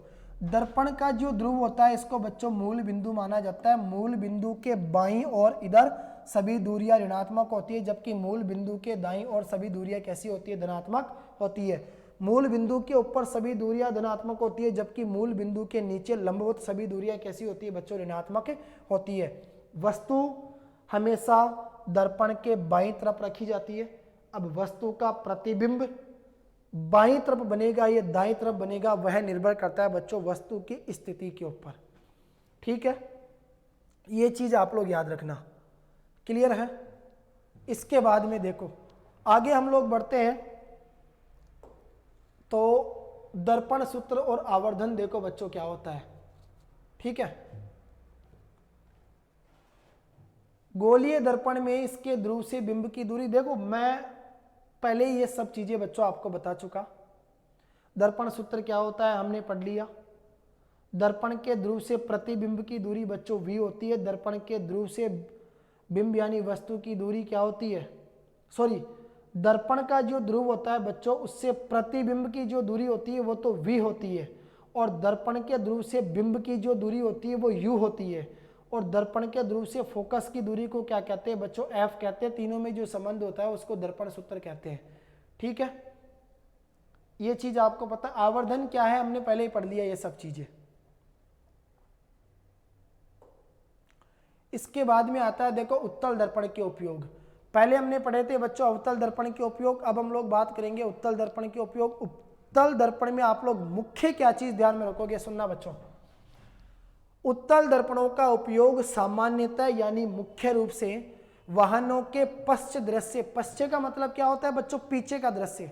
ठीक है, वाहनों का जो साइड में आपने देखा होगा ना, पार्श्व में जो दर्पण लगा हुआ रहता है बच्चों, वही हमारा उत्तल दर्पण होता है। तो वाहनों के पश्च दृश्य यानी विंग दर्पणों के रूप में उत्तल दर्पण का क्या किया जाता है? उपयोग किया जाता है। ये दर्पण वाहन के पार्श्व में यानी साइड में लगे हुए होते हैं। ठीक है, पार्श्व का मतलब क्या होता है बच्चों? साइड। इनमें ड्राइवर क्या करता है? अपने पीछे के वाहनों को देख सकता है, जिससे वे सुरक्षित रूप से क्या चला सके? वाहन चला सके। और उत्तल दर्पणों को इसलिए भी प्राथमिकता देते हैं क्योंकि ये सदैव सीधा प्रतिबिंब बनाते हैं। ध्यान रखना, ये मैंने पहले भी कहा था बच्चों आपसे कि उत्तल दर्पण में बनने वाले प्रतिबिंब की दो स्थितियां होती है, और उत्तल दर्पण में बनने वाला प्रतिबिंब सदैव कैसा होता है? सीधा होता है। क्यों? क्योंकि वो कैसा बनता है बच्चों? आभासी बनता है। राइट। और फिर आपने पढ़ा प्रतिबिंब उसके अंदर जो बनता है वो बच्चों छोटा प्राप्त होता है, इस कारण इसका दृष्टि क्षेत्र भी क्या होता है? बहुत अधिक होता है। देखो उत्तल दर्पण में प्रतिबिंब हमारे को छोटा बनता हुआ दिखाई देता है, इस कारण उसका दृष्टि क्षेत्र क्या होता है बच्चों? बहुत अधिक होता है, क्योंकि ये बाहर की ओर वक्रित होते हैं, बाहर की ओर उभरे हुए होते हैं बाहर की तरफ। जो बाहर की तरफ उभरा हुआ होता है उसको अवतल दर्पण कहते हैं, जो अंदर की तरफ उभरा हुआ रहता है बच्चों उसको क्या कहते हैं, अवतल दर्पण कहते हैं। ठीक है, इसके बाद हम लोग बात करते हैं यहां पर, तो इससे पहले तो मैंने आपसे कहा था ना कि दर्पण के अंदर 6 स्थितियां किसकी बनती है, अवतल दर्पण की, लेकिन 2 ही स्थितियां किसकी बनती है बच्चों, तो वो है उत्तल दर्पण की। तो आपने क्या देखा कि सर उत्तल दर्पण के अंदर प्रतिबिंब की प्रकृति, स्थिति और उसका अपेक्षिक साइज। देखो बच्चों, दर्पण हमारा कैसा है, उत्तल, ये दोनों जगह आपको उत्तल दर्पण दिखाई दे रहे हैं, क्योंकि उत्तल दर्पण बाहर की ओर वक्रित है, इनके अंदर क्या लगा हुआ है बच्चों, परावर्तक आवरण लगा हुआ है। ठीक है, बिंब की स्थिति यानी वस्तु की स्थिति, पहली स्थिति है वस्तु कहां पर है बच्चों, अनंत पर। जब वस्तु अनंत पर होती है तो उसका प्रतिबिंब कहां पर बनता है, फोकस पर बनता है, और वो दर्पण के पीछे बनता है। क्यों, क्योंकि दर्पण के पीछे बढ़ाने पर हमारे को वो क्या होती है बच्चों, मिलती हुई प्रतीत होती है। ठीक है, तो वस्तु जब अनंत पर होती है तो बच्चों उसका प्रतिबिंब कहां पर बनता है, फोकस पर बनता है, दर्पण के पीछे बनता है। क्यों, क्योंकि दर्पण कैसा है, उत्तल दर्पण है। अगर अवतल दर्पण होता तो कहां बनता बच्चों, आगे बनता, और एक स्थिति में पीछे भी बनता है, जो हमने लास्ट में पढ़ा था। प्रतिबिंब का साइज बच्चों अत्यधिक छोटा होगा, अत्यधिक छोटा का मतलब हो गया बिंदु के साइज का होगा, बिंदुवत के आकार का होगा। और अगर मान के चलिए आपकी वस्तु बच्चों अनंत और दर्पण के ध्रुव के बीच में है तो उसका प्रतिबिंब कहां पर बनेगा, ध्रुव और फोकस के बीच में बनता है। और प्रतिबिंब की प्रकृति हमने पहले ही जान ली कि उत्तल दर्पण में जो बनने वाला प्रतिबिंब है वो हमेशा बच्चों कैसा होता है, आभासी एवं सीधा होता है। दोनों स्थितियां आपको स्क्रीन पे दिखाई दे रही है। एक स्थिति वो है जिसमें वस्तु बच्चों कहां पर है, अनंत पर, तो प्रतिबिंब उसका कहां पर बन रहा है, फोकस पर, देखो बिंदु के आकार का। दूसरी स्थिति में वस्तु कहां पर आ गई, तो वस्तु आ गई आपका बच्चों इधर, तो क्या रह गया बताओ, अनंत रह गया। ये आ गया आपका ध्रुव, दोनों के बीच में आ गई, तो प्रतिबिंब आपका कहां पर चला गया, ये तो आ गया आपका फोकस, और ये आ गया आपका ध्रुव, इन दोनों के बीच में आपका क्या बन गया बच्चों, प्रतिबिंब बन गया। ठीक है, ये चीज भी आप लोग याद रखना। इसके बाद में देखो बच्चों, अब हम लोग बात करते हैं यहां पर लेंस की क्षमता। अच्छा एक बात मुझे बताओ, लेंस किससे संबंधित है, 2 बातें याद रखना बच्चों। दर्पण हमारा किससे संबंधित है, प्रकाश के परावर्तन से संबंधित है, जबकि अगर बच्चों लेंस की बात करेंगे तो बताओ लेंस हमारा किससे संबंधित है, आप कहोगे सर लेंस प्रकाश के अपवर्तन से संबंधित है। ठीक है बच्चों, ये चीज आप लोग है ना विशेष रूप से ध्यान रखना, राइट। अब बात करते हैं बच्चों सीधा लेंस को लेकर। लेंस देखो बच्चों 2 प्रकार का होगा। एक बात और याद रखना, पीछे बच्चों हमने दर्पण पढ़ा था ना, दर्पण में देखो जो अवतल दर्पण था उसको बच्चों अभिसारी दर्पण कहते हैं, क्योंकि वो प्रकाश की किरणों को एक जगह पर केंद्रित करता है। जबकि जो अवतल दर्पण है ना बच्चों उसको अपसारी दर्पण कहते हैं, क्योंकि वो प्रकाश की किरणों को फैलाने का काम करता है। इसके विपरीत, अब विपरीत बात आएगी, दर्पण में और लेंस में क्या चीज है बच्चों, दर्पण में है ना अवतल दर्पण में प्रतिबिंब की 6 स्थितियां बनती है, जबकि लेंस में है ना उत्तल लेंस में प्रतिबिंब की 6 स्थितियां बनती है। अवतल दर्पण को अभिसारी दर्पण कहते हैं, जबकि इधर उत्तल लेंस को अभिसारी लेंस कहते हैं। दर्पण में क्या था, उत्तल दर्पण को अपसारी दर्पण कहा जाता था, जबकि इधर अवतल जो लेंस होगा उसको क्या कहा जाएगा, अपसारी लेंस कहा जाएगा। ये चीजें आप लोग विशेष रूप से ध्यान रखना बच्चों, चाहो तो इसको दोबारा सुन सकते हो आप लोग। ठीक है, देखो लेंस की क्षमता का एसआई मात्रक बच्चों, एसआई का मतलब होता है अंतरराष्ट्रीय मात्रक। लेंस की जो क्षमता होती है उसका एसआई मात्रक क्या होता है, डायोप्टर। डायोप्टर को हम लोग किससे दर्शाते हैं बच्चों, डी से दर्शाया जाता है। ठीक है, और दूसरी बात, यदि ऐप को मीटर में व्यक्त करें, अगर फोकस की दूरी को बच्चों मीटर में व्यक्त करें तो क्षमता को बताओ किस में व्यक्त किया जाता है, डायोप्टर में व्यक्त किया जाता है। अगर फोकस दूरी बच्चों आपकी मीटर में होगी तो लेंस की जो क्षमता है बताओ वो किस में निकल के आएगी, डायोप्टर में निकल के आएगी। ये चीज आप लोग याद रखना। दूसरी बात, एक डायोप्टर बच्चों उस लेंस की क्षमता होती है जिसकी फोकस दूरी 1 मीटर होती है। इंपॉर्टेंट कर लो इस चीज को, एक डायोप्टर उस लेंस की क्षमता होती है जिसकी फोकस दूरी कितनी होती है बच्चों, 1 मीटर होती है। ध्यान रखना, यहां से प्रश्न पिछले बार के बोर्ड एग्जाम में पूछा गया था। तो बोर्ड एग्जाम में आपको पता है प्रीवियस ईयर के क्वेश्चन भी पूछे जा सकते हैं। हालांकि 2022 के 2022 में आए हुए प्रश्नों की संभावना बहुत कम रही, लेकिन एकाध प्रश्न एग्जामिनर दे सकता है, ध्यान रखना। और वो कि हम लोग ये भूल कर बैठते हैं कि पिछली बार जो प्रश्न आ गया वो इस बार नहीं आएगा। बच्चों आ सकता है उनमें से एकाध प्रश्न, ध्यान रखना, है ना। एक डायोप्टर का मान 1 मीटर के बराबर, 1 मीटर इनवर्स के बराबर है। देखो बच्चों ये कैसे आया, आप लोग याद रखना, एक डाईऑप्टर बराबर होगा 1/1 मीटर। अब 1 मीटर भाग की संख्या ऊपर गुणा में जाएगी तो ये हो जाएगी 1 × 1 मीटर इनवर्स, ठीक है। यानी 1 को 1 से गुणा करेंगे तो वही आ जाएगा हमारा कितना, 1 मीटर इनवर्स, ठीक है ना। दूसरी बात आप नोट कर सकते हैं बच्चों, उत्तल लेंस की क्षमता धनात्मक, बिल्कुल इंपॉर्टेंट चीज है बच्चों। इसको आप लोग कहाँ ऐड करोगे, ये नई चीज आपको दिखाई दे दी और इसको आप लोग सीधा सा कहाँ छाप दो, तो आप कहोगे सर इसको हम लोग छापेंगे कहां पर, पता है ना तुम्हारे को, लेंस की कार्तीय चिन्ह परिपाटी में, कि उत्तल लेंस की फोकस दूरी धनात्मक होती है, जबकि अवतल लेंस की फोकस दूरी बच्चों कैसी होती है, ऋणात्मक होती है। चश्मा बनाने वाले जो होते हैं ना, चश्मा बनाने वाले जब संशोधित लेंस निर्धारित करते हैं कि कौन सा लेंस लगेगा चश्मे में, है ना, तो उनकी क्षमता का उल्लेख करते हैं। मान लीजिए निर्धारित लेंस की क्षमता अगर बच्चों +2.0 डायोप्टर अगर आ रही है, तो इसका अर्थ है कि निर्धारित जो लेंस है वो आपका कैसा होगा बताओ, उत्तल होगा, ठीक है। और उसकी फोकस दूरी कैसी होगी, +0.50 मीटर। इसी प्रकार -2.5 डायोप्टर क्षमता के लेंस की जो फोकस दूरी है बच्चों वो कितनी होती है, -0.40 मीटर होती है। और वो लेंस कैसा होता है बताओ, अवतल होता है, ठीक है। तो यहाँ से पता चल गया कि सर अवतल लेंस की फोकस दूरी माइनस में आती है, जबकि उत्तल लेंस की फोकस दूरी बताओ किस में आती है, तो आप कहोगे सर वो हमारे पास में प्लस में आती है। आगे बात आती है बच्चों, देखो छोटा सा प्रश्न है कि किसी लेंस की 1 डायोप्टर क्षमता को परिभाषित कीजिए। अभी हमने पढ़ा था किसी लेंस की 1 डायोप्टर क्षमता उस लेंस की क्षमता होती है जिसकी फोकस दूरी बच्चों कितनी होती है, तो आप कहोगे सर 1 मीटर होती है।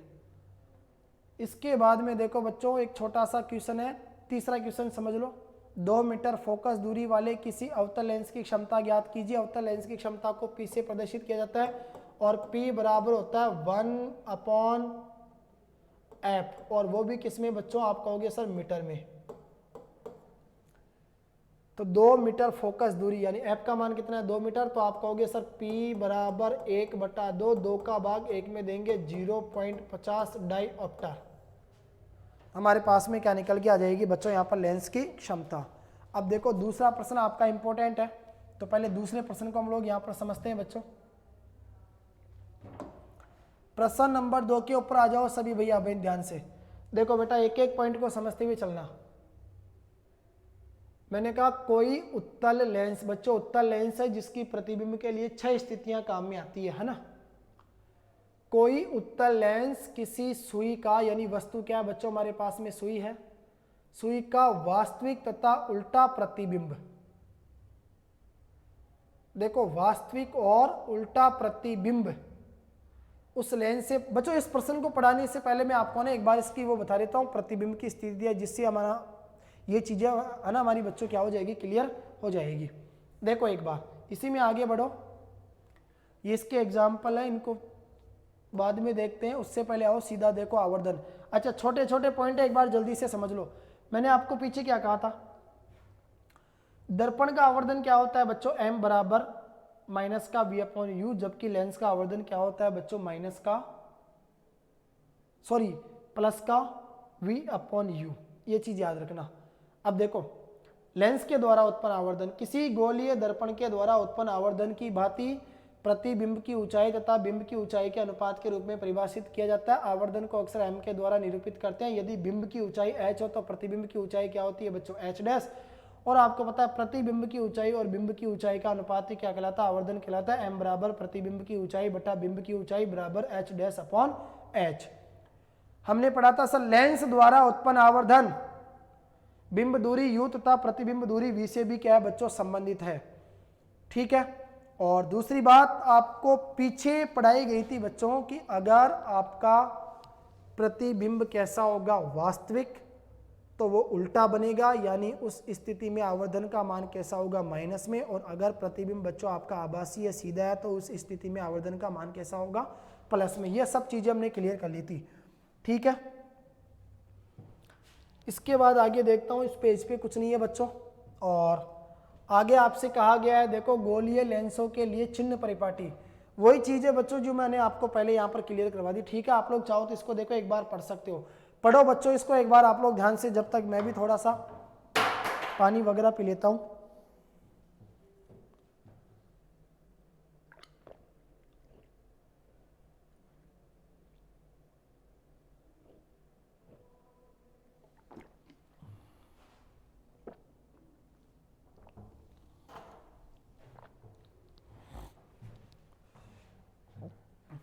देखो लेंस सूत्र,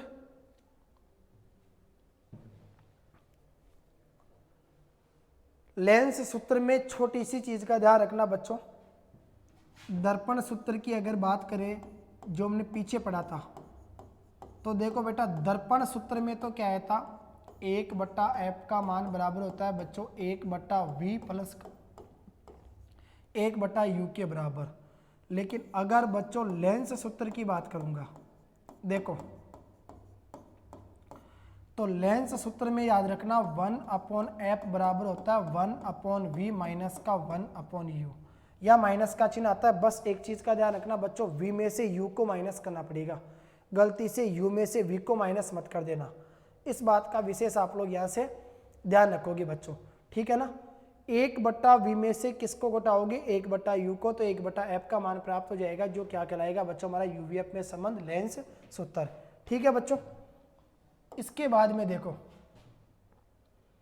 अब बात यहां पर आपको दिखाई दे रही है बच्चों, ये देखो कैसा लेंस है, तो आप कहोगे सर अवतल लेंस है, अवतल लेंस के द्वारा प्रतिबिंब बनेगा तो उसकी दो स्थितियां काम आएगी। लेकिन इससे पहले हम लोग पढ़ेंगे बच्चों उत्तल लेंस को, क्योंकि उत्तल लेंस की कितनी स्थितियां काम में आती है हमारे पास में, आप कहोगे सर उसकी 6 स्थितियां काम में आती है, ठीक है। तो ये 6 स्थितियां यहां पर आपको देखो दिखाई देगी इस प्रकार से। और इनको भी पढ़ने से पहले हमारे को बताओ बच्चों किसके बारे में जानकारी करना जरूरी है, तो आप कहोगे सर इससे पहले हमारे को चाहिए लेंस के बारे में जानकारी, कि लेंस क्या है। अभी तक तो हमने प्रकाश का अपवर्तन भी नहीं पढ़ा, तो देखो बच्चों पहले इस पेज को हम लोग यहां पर कंप्लीट करेंगे।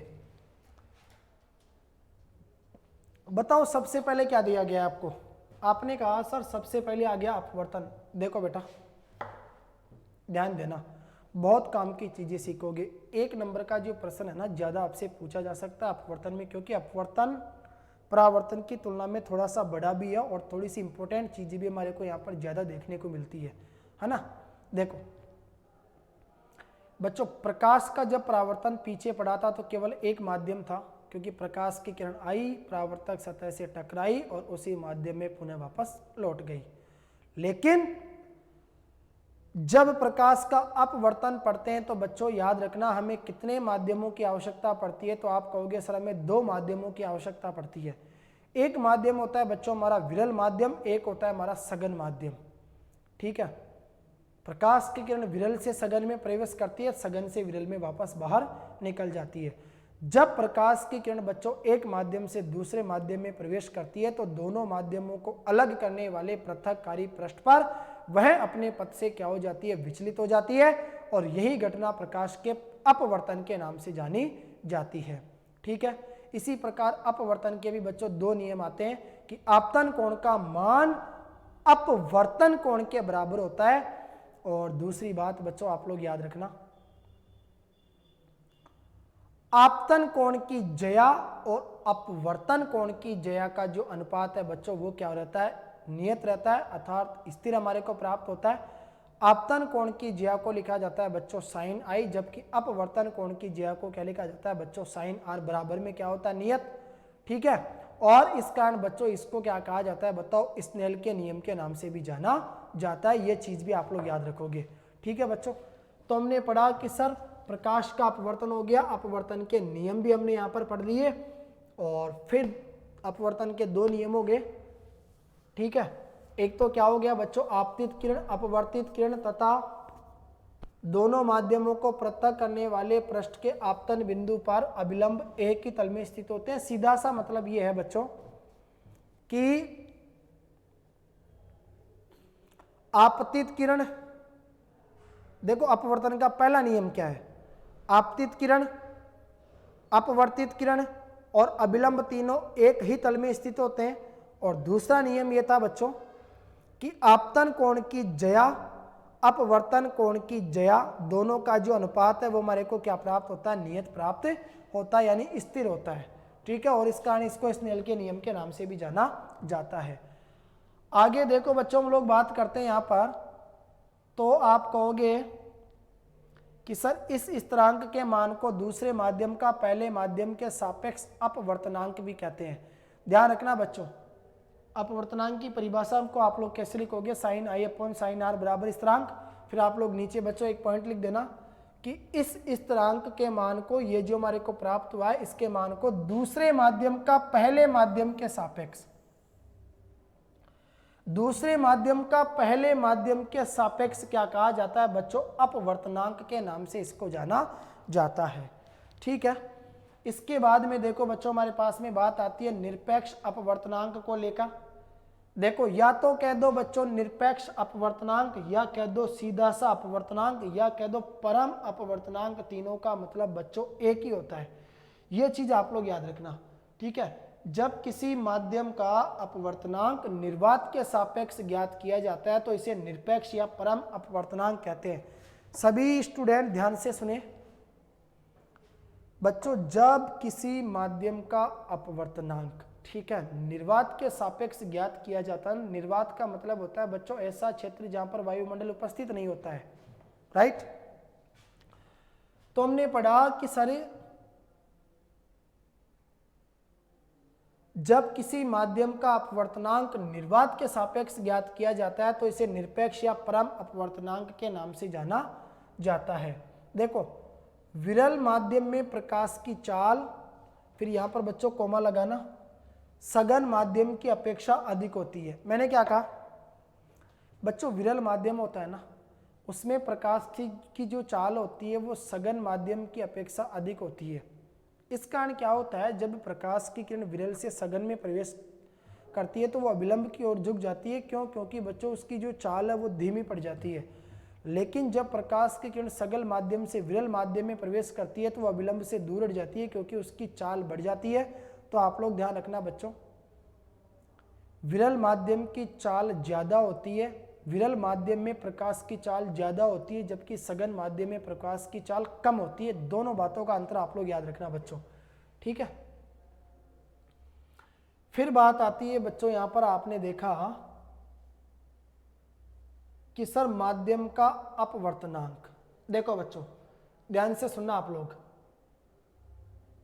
प्रकाश का हवा में वेग तथा प्रकाश के किसी माध्यम में वेग के अनुपात को उस माध्यम का अपवर्तनांक कहते हैं। सिंपल चीज है बच्चों, आप लोग इसको ध्यान से समझना। प्रकाश का, जैसे मान लीजिए आपके पास में प्रकाश है, अब उस प्रकाश का हवा में वेग, प्रकाश का हवा में वेग और प्रकाश का किसी माध्यम में वेग। अब बच्चों वो माध्यम आपका जल भी हो सकता है, वो माध्यम आपका कांच भी हो सकता है, ठीक है, यानी सघन माध्यम होगा। सीधी सी बात ये है। तो आपने क्या कहा कि सर प्रकाश का हवा में वेग तथा प्रकाश के किसी माध्यम में वेग के अनुपात को उस माध्यम का क्या कहते हैं बच्चों, अपवर्तनांक कहते हैं। इसका कोई मात्रक नहीं होता, अपवर्तनांक की कोई इकाई नहीं होती है बच्चों। यदि प्रकाश का वेग हवा में मान लो v1 है और पानी में अगर बच्चों v2 है, पानी की जगह आप चाहो तो बच्चों कांच भी ले सकते हो। पानी भी सघन माध्यम है, कांच भी क्या है बच्चों, सघन माध्यम, ठीक है। तो हवा के सापेक्ष पानी का जो अपवर्तनांक होगा उसको कैसे लिखा जाएगा, n21। इसका मतलब होता है माध्यम 2 का माध्यम 1 के सापेक्ष अपवर्तनांक बराबर हो जाएगा v1 अपॉन v2। v1 क्या था, तो आप कहोगे सर हवा में वेग, और v2 क्या था, किसी माध्यम में प्रकाश का वेग, ठीक है। अपवर्तनांक का मान माध्यम की, देखो बच्चों इंपॉर्टेंट प्रश्न यहां से फिर आपका बन गया 1 नंबर का प्रश्न आपसे पूछा जा सकता है बच्चों। इस प्रकार के प्रश्न अधिकांश हमारे को है ना ऑब्जेक्टिव टाइप के मिलते हैं। तो मैंने क्या कहा, अपवर्तनांक का जो मान है बच्चों वो माध्यम की प्रकृति के ऊपर प्रकाश के रंग के ऊपर और माध्यम के घनत्व, यानी तीन चीजों के ऊपर क्या करता है बच्चों, निर्भर करता है। अपवर्तनांक का मान माध्यम की प्रकृति के ऊपर भी निर्भर करता है, प्रकाश के रंग के ऊपर भी निर्भर करता है, और माध्यम के घनत्व के ऊपर भी क्या करता है बच्चों, बताओ, निर्भर करता है। ठीक है, अब यहां पर बात करेंगे बच्चों कुछ पदार्थों के अपवर्तनांक को लेकर। बेंजीन, बेंजीन का अपवर्तनांक कितना है बच्चों, 1.50। पानी का अपवर्तनांक कितना है, 1.33। तारपीन के तेल का अपवर्तनांक कितना है, 1.47। हीरे का अपवर्तनांक कितना है, 2.42। यहां सबसे ज्यादा अपवर्तनांक किसका है बच्चों, हीरे का, जिसका कार्बन डाइसल्फाइड का भी है, देखो कार्बन डाइसल्फाइड। ठीक है, तो कार्बन डाइसल्फाइड का कितना होता है बच्चों, 2.64 सबसे ज्यादा है कार्बन डाइसल्फाइड का, उससे कम है हीरे का, उससे कम है तारपीन के तेल का, उससे कम है बेंजीन का, सबसे कम देखो किसका, पानी का। गोलीय लेंसों के द्वारा अपवर्तन, लेंस बच्चों सीधी सी बात है, दो पृष्ठों से घिरा हुआ कोई पारदर्शी माध्यम जिसका एक या दोनों पृष्ठ गोलीय हो, क्या कहलाता है बच्चों, लेंस कहलाता है। अरे सबको पता है सर, दो पृष्ठों से घिरा हुआ वह पारदर्शी माध्यम जिसका या तो एक पृष्ठ गोलीय होगा या दोनों पृष्ठ क्या होंगे बच्चों, गोलीय होंगे, लेंस कहलाता है।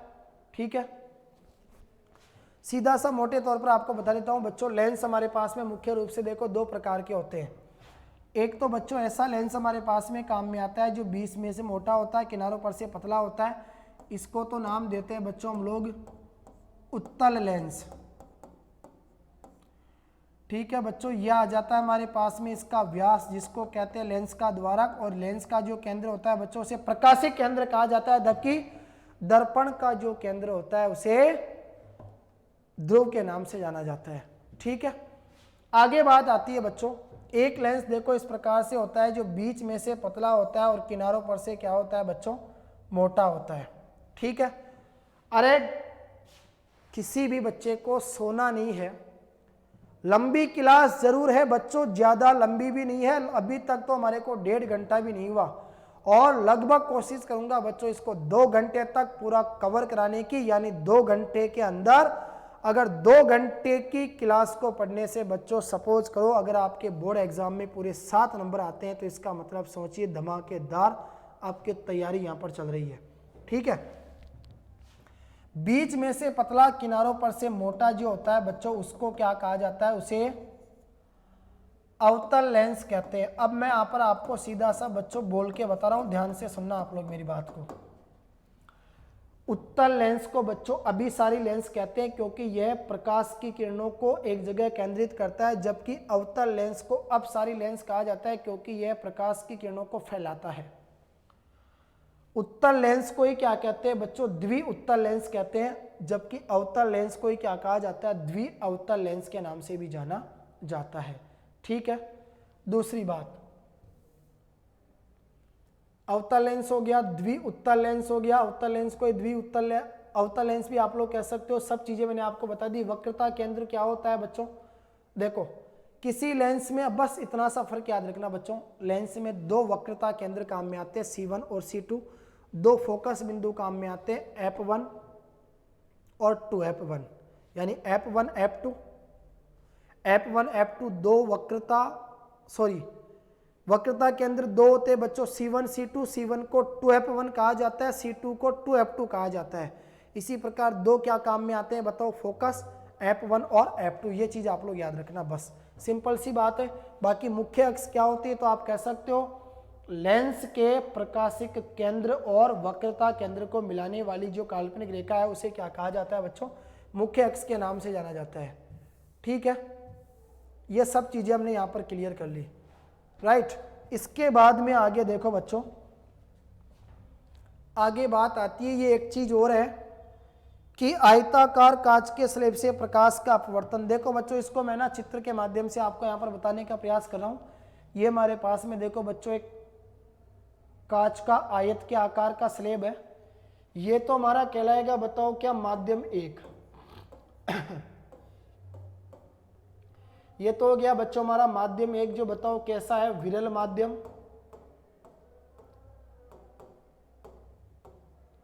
और ये हो गया बच्चों हमारा यहाँ पर माध्यम 2, क्योंकि बताओ ये कैसा माध्यम है, तो आप कहोगे सर सघन माध्यम। ठीक है, अब देखो हमने क्या पढ़ा था सर, जब प्रकाश की किरण विरल माध्यम से सघन माध्यम में प्रवेश करती है, वैसे तो बच्चों इसको देखो बिल्कुल सीधा जाना चाहिए, लेकिन ये क्या हुई, जैसे यहाँ पर आई तो अवलंब की ओर झुक गई। इसका मतलब ये हुआ कि जब प्रकाश की किरण एक माध्यम से दूसरे माध्यम में प्रवेश करती है तो दोनों माध्यमों को पृथक करने वाला ये जो पृथककारी पृष्ठ है, इस पर उसकी चाल में क्या हो जाता है, परिवर्तन हो जाता है, यानी वो उससे विचलित हो जाती है। तो अगर विरल से सघन में आएगी तो बच्चों अविलंब की ओर झुकेगी। क्यों? क्योंकि उसकी चाल धीमी पड़ जाएगी। लेकिन जैसे ही सघन से वापस विरल में प्रवेश करेगी तो वो अविलंब से दूर हटेगी, क्योंकि उसकी चाल बढ़ जाएगी। ठीक है, विरल माध्यम में प्रकाश की चाल ज्यादा होती है, यानी प्रकाश का वेग ज्यादा होता है किससे, सघन माध्यम से। यह चीज आप लोग ध्यान रखना बच्चों। ये कांच का स्लेब है, इसको आप लोग बनाना सीखना, और अगर प्रश्न में आए तो आप लोग इसको आराम से बनाकर इसके बारे में लिख सकते हो। जो सारी चीजें मैंने आपको बच्चों यहाँ पर बोलकर एक्सप्लेन करवा दी। ठीक है, आगे बात करते हैं। तो कुछ इंपॉर्टेंट चीजें यहाँ पर बच्चों आपको दिखाई दे रही है, जिनसे आपसे प्रश्न पूछे जाएंगे, इनका जवाब देंगे। देखो, वायु का जो अपवर्तनांक है बच्चों वो कितना होता है, 1.0003। सबसे कम वायु का अपवर्तनांक होता है। देखो इंपॉर्टेंट कौन कौन से, एक तो वायु का याद रखना, वायु का अपवर्तनांक कितना होता है, 1.0003। एक बच्चों जल का याद रखना 1.33। एक याद रखना केरोसिन का 1.44। एक होता है बच्चों तारपीन का तेल 1.47। एक याद रखना क्राउन कांच का भी 1.52। ठीक है, एक आप लोग याद रखना बच्चों किसका, हीरे का, जिसका सबसे ज्यादा है। देखो कार्बन डाइसल्फाइड का अपवर्तनांक होता है बच्चों 1.63। पीछे है ना मिसप्रिंट थी, आप लोग ध्यान रखना, माफी चाहूंगा उस चीज के लिए, पीछे मिसप्रिंट थी तो आप लोग उसमें सुधार कर लेना। सबसे ज्यादा अपवर्तनांक देखो किसका होता है, हीरे का होता है। पीछे वहां पर गलती थी, क्योंकि उसमें 2 पॉइंट कुछ ज्यादा दिया हुआ था, तो उसको आप लोग सही कर लेना 1.63। ठीक है, कार्बन डाइसल्फाइड का।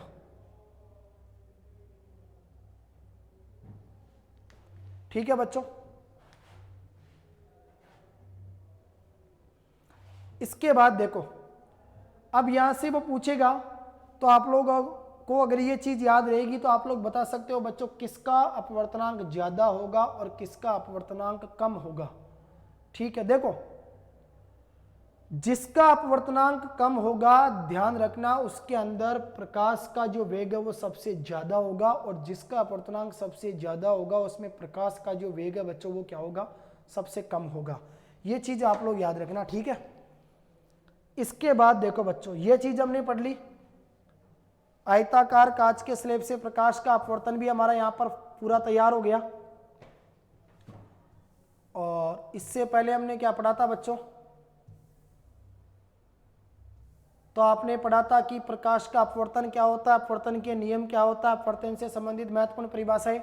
देखो, वायु में गमन करती हुई प्रकाश की एक किरण जल में तिरछी प्रवेश करती है, क्या प्रकाश किरण अविलंब की ओर झुकेगी अथवा अविलंब से दूर हटेगी। एक बात मुझे बताओ, वायु में गमन करती हुई प्रकाश की किरण जल में तिरछी प्रवेश करती है। देखो जल में प्रवेश कर रही है तो जल कैसा माध्यम है, सघन माध्यम। जब विरल माध्यम से सघन माध्यम में प्रवेश करती है तो अविलंब से दूर हट जाती है, क्योंकि उसकी चाल क्या हो जाती है बच्चों, यानी तिरछी प्रवेश करती है, जल में प्रवेश करती है तो अविलंब की ओर झुक जाती है। झुकेगी ना, क्योंकि विरल से सघन में जाएगी तो झुकेगी, क्योंकि उसकी चाल क्या हो जाएगी बच्चों, धीमी पड़ जाएगी। ठीक है, तो पहले प्रश्न का आंसर था वायु में गमन करती हुई प्रकाश की एक किरण जल में तिरछी प्रवेश करती है, क्या प्रकाश की किरण अविलंब की ओर झुकेगी। बिल्कुल अविलंब की ओर झुकेगी। ठीक है, और क्यों झुकेगी, क्योंकि प्रकाश की किरण की अगर हम लोग बात करें तो यहाँ पर वायु कैसा माध्यम है, विरल माध्यम, जबकि पानी कैसा माध्यम है बच्चों, हमारा सघन माध्यम। विरल से जब सघन में प्रवेश करती है तो अविलंब की ओर झुक जाती है, क्योंकि उसकी गति जो है वो धीमी पड़ जाती है। फिर बात आती है बच्चों, प्रकाश वायु से 1.50 अपवर्तनांक की कांच की प्लेट में प्रवेश करता है। देखो कांच का जो अपवर्तनांक है उसको लिखेंगे बच्चों NM, मिरर। तो प्रकाश वायु से 1.50 अपवर्तनांक की कांच की प्लेट में क्या करता है बच्चों, प्रवेश करता है, यानी कांच का अपवर्तनांक कितना हो गया, nm का मान, तो आप कहोगे सर 1.50। कांच में प्रकाश की चाल, देखो बच्चों कांच में प्रकाश की चाल आपको ज्ञात करनी है, तो कांच में प्रकाश की जो चाल होगी उसको क्या लिखेंगे, v का मान हमें ज्ञात करना पड़ेगा। तो निर्वात में प्रकाश की चाल बताओ कितनी है, 3 × 10⁸ मीटर प्रति सेकंड, जिसको हम लोग क्या लिखेंगे, c का मान कितना है, 3 × 10⁸ मीटर प्रति सेकंड। अब देखो बच्चों इसका आंसर आपको पता है, अपवर्तनांक, और वो भी किसका, कांच का। तो अपवर्तनांक बराबर क्या हो जाएगा बच्चों, हवा में प्रकाश का वेग बटा कांच में प्रकाश का वेग। यानी आप कहोगे सर निर्वात में प्रकाश की जो चाल है वो क्या होगी, c/, कांच में जो प्रकाश की चाल है वो क्या होगी बच्चों, v। तो nm का मान प्रश्न में दिया गया था कितना, 1.50 बराबर c का मान कितना है, तो आपने कहा सर 3 × 10⁸ मीटर प्रति सेकंड। हमें किसका मान ज्ञात करना है बच्चों, v का मान ज्ञात करना है। एक बात मुझे बताओ बच्चों, v का मान ज्ञात करोगे तो v भाग की संख्या बराबर की इधर गुणा में चली जाएगी, तो v गुणा हो जाएगा 1.50 से, फिर v का मान निकालेंगे तो 1.50 गुणा की संख्या इधर कहाँ चली जाएगी, भाग में।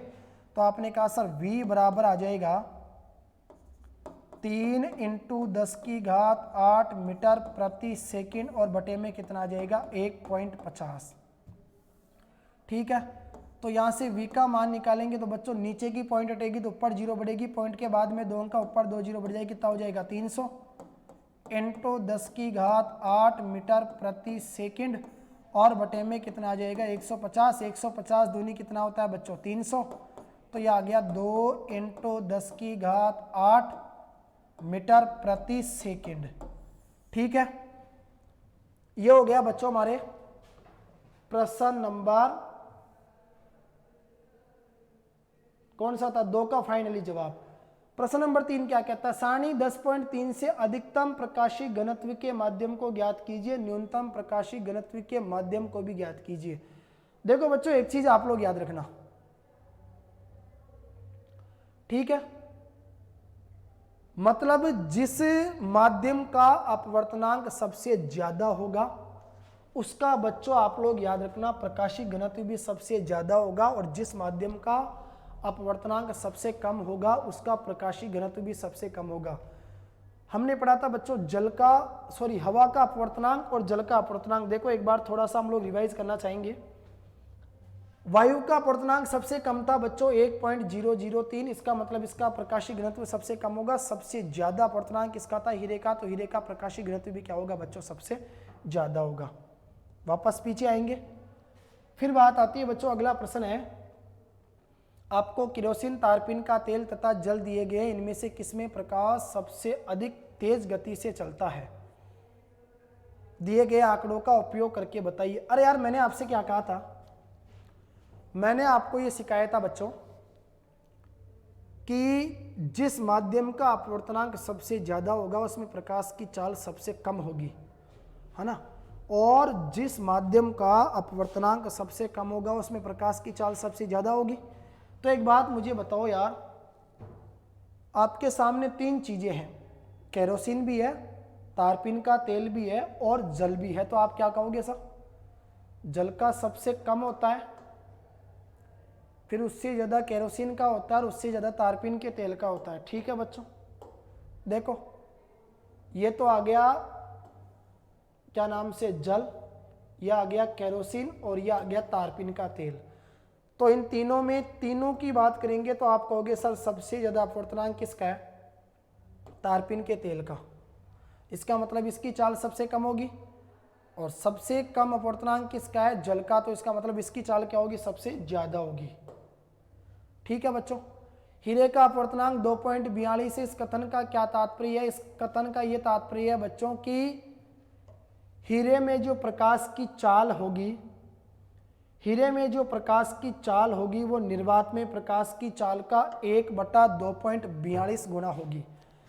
हीरे का अपवर्तनांक 2.42 है। इस कथन का यह अभिप्राय है बच्चों कि हीरे में जो प्रकाश की चाल है वो निर्वात में प्रकाश की चाल की 1/2.42 गुना होती है। ठीक है बच्चों, आगे बढ़ते हैं। ये चीज देखो आपको दिखाई दे रही है, थोड़ा सा गौर से समझना सभी भैया बहन। बच्चों यहां से कार्तीय चिन्ह परिपाटी काम में आएगी। आपने क्या देखा सर, ऊपर तो हमारा कैसा है, उत्तल लेंस,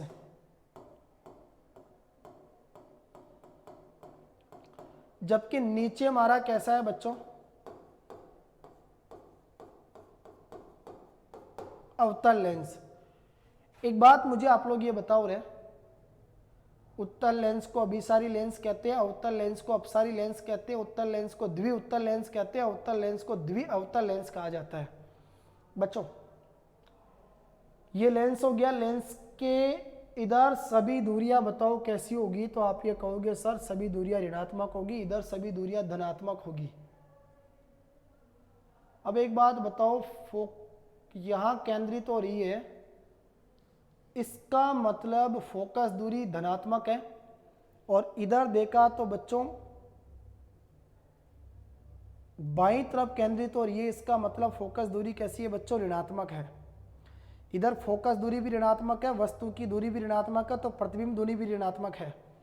और उधर आपने देखा प्रतिबिंब इधर बनेगा तो प्रतिबिंब दूरी धनात्मक है, तो फोकस दूरी भी धनात्मक है। ठीक है, ये चीज ध्यान रखना बच्चों, उत्तल लेंस और अवतल लेंस के अंदर अब ये चीजें हमारे काम में आएगी। सीधा सा मैं बात करूंगा बच्चों पहली कंडीशन के ऊपर, ध्यान से सुनना आप सभी प्यारे बच्चे। देखो बच्चों, सबसे पहली बात आती है बिंब की विभिन्न स्थितियों के लिए उत्तल लेंस द्वारा बने प्रतिबिंब की प्रकृति, स्थिति और बच्चों उसका अपेक्षित साइज। देखो पहली चीज तो बच्चों कोशिश करना सारणी आपको याद रहे। सारणी सपोज कीजिए अगर आपको याद नहीं रहती है तो बच्चों इसको मैं ना याद करने की आपको एक वो ट्रिक बता देता हूं, जिसके माध्यम से आप लोग सॉल्व करोगे रब के अंदर, तो आपको सुविधा रहेगी।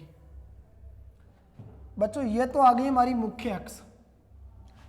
अब हमें आवश्यकता पड़ेगी बताओ किसकी, तो आप कहोगे सर हमें आवश्यकता पड़ेगी उत्तल लेंस की। यह आ गया बच्चों उत्तल लेंस का द्वारक, यह आ गया उत्तल लेंस का प्रकाशिक केंद्र। ठीक है, सपोज करो इसको आपने ओ लिख दिया। अब आपको पता है इस वाले वक्र का फोकस सामने होगा और वक्रता केंद्र भी सामने होगा, तो ये आपका वक्रता केंद्र हो गया, पूरी का आधा करेंगे तो यह आ जाएगा हमारा फोकस एफ, ये हो जाएगा हमारा सी। इधर बच्चों ये 5 है तो सपोज करो ये 5 हो गई, और इधर बताओ ये भी कितनी हो गई 5। ये हमारा क्या आ गया इधर अनंत। इसी प्रकार इधर आगे बढ़ेंगे तो बच्चों ये हमारा क्या आ जाएगा, अनंत आ जाएगा। ठीक है, अब दाईं ओर देखेंगे तो बच्चों ये तो आएगा हमारा F1, यह आएगा हमारा 2F1, जिसको क्या कहेंगे C1। बाईं ओर, अब इधर दाईं ओर चलेंगे तो ये हो जाएगा हमारा F2, ये हो जाएगा C2, ये हो जाएगा 2F2। ठीक है बच्चों, अब देखो आपने क्या सीखा, तो आप ये कहोगे सर वस्तु हमारी कहां कहां पर होगी। देखो बच्चों पहले लिखेंगे वस्तु की स्थिति को, वस्तु की स्थिति। ठीक है, वस्तु की स्थिति की बात करोगे तो सबसे पहले बताओ वस्तु कहां पर होगी, अनंत के ऊपर। फिर वस्तु होगी बताओ C1 से परे, फिर होगी वस्तु कहां पर, C1 पर, फिर होगी C1 और F1 के बीच, फिर होगी बच्चों F1 पर, और फिर होगी F1 और प्रकाशिक केंद्र O के बीच। 6 स्थितियां हो गई, 1 2 3 4 5 6। अब देखो हमारा प्रतिबिंब कहां पर बनेगा। हमने पढ़ा था बच्चों जब वस्तु अनंत पर होती है तो प्रतिबिंब उसका कहां पर बनता है, बताओ फोकस के ऊपर बनता है। ठीक है बच्चों, तो सबसे पहले आप लोग नंबरिंग देखो किस हिसाब से दोगे।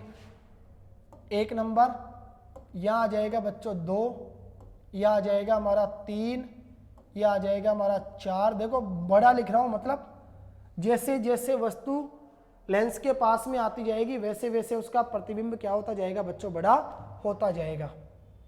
और यह आ गई पांचवी स्थिति। छठी होगी दर्पण के दूसरी तरफ यानी उसी तरफ जिस तरफ वस्तु रखी हुई है, और यहां बनेगा बड़ा ऊपर। ठीक है बच्चों, ये हो गई ऊपर वस्तु की स्थिति। ये हो गई बताओ किसकी, प्रतिबिंब की स्थिति।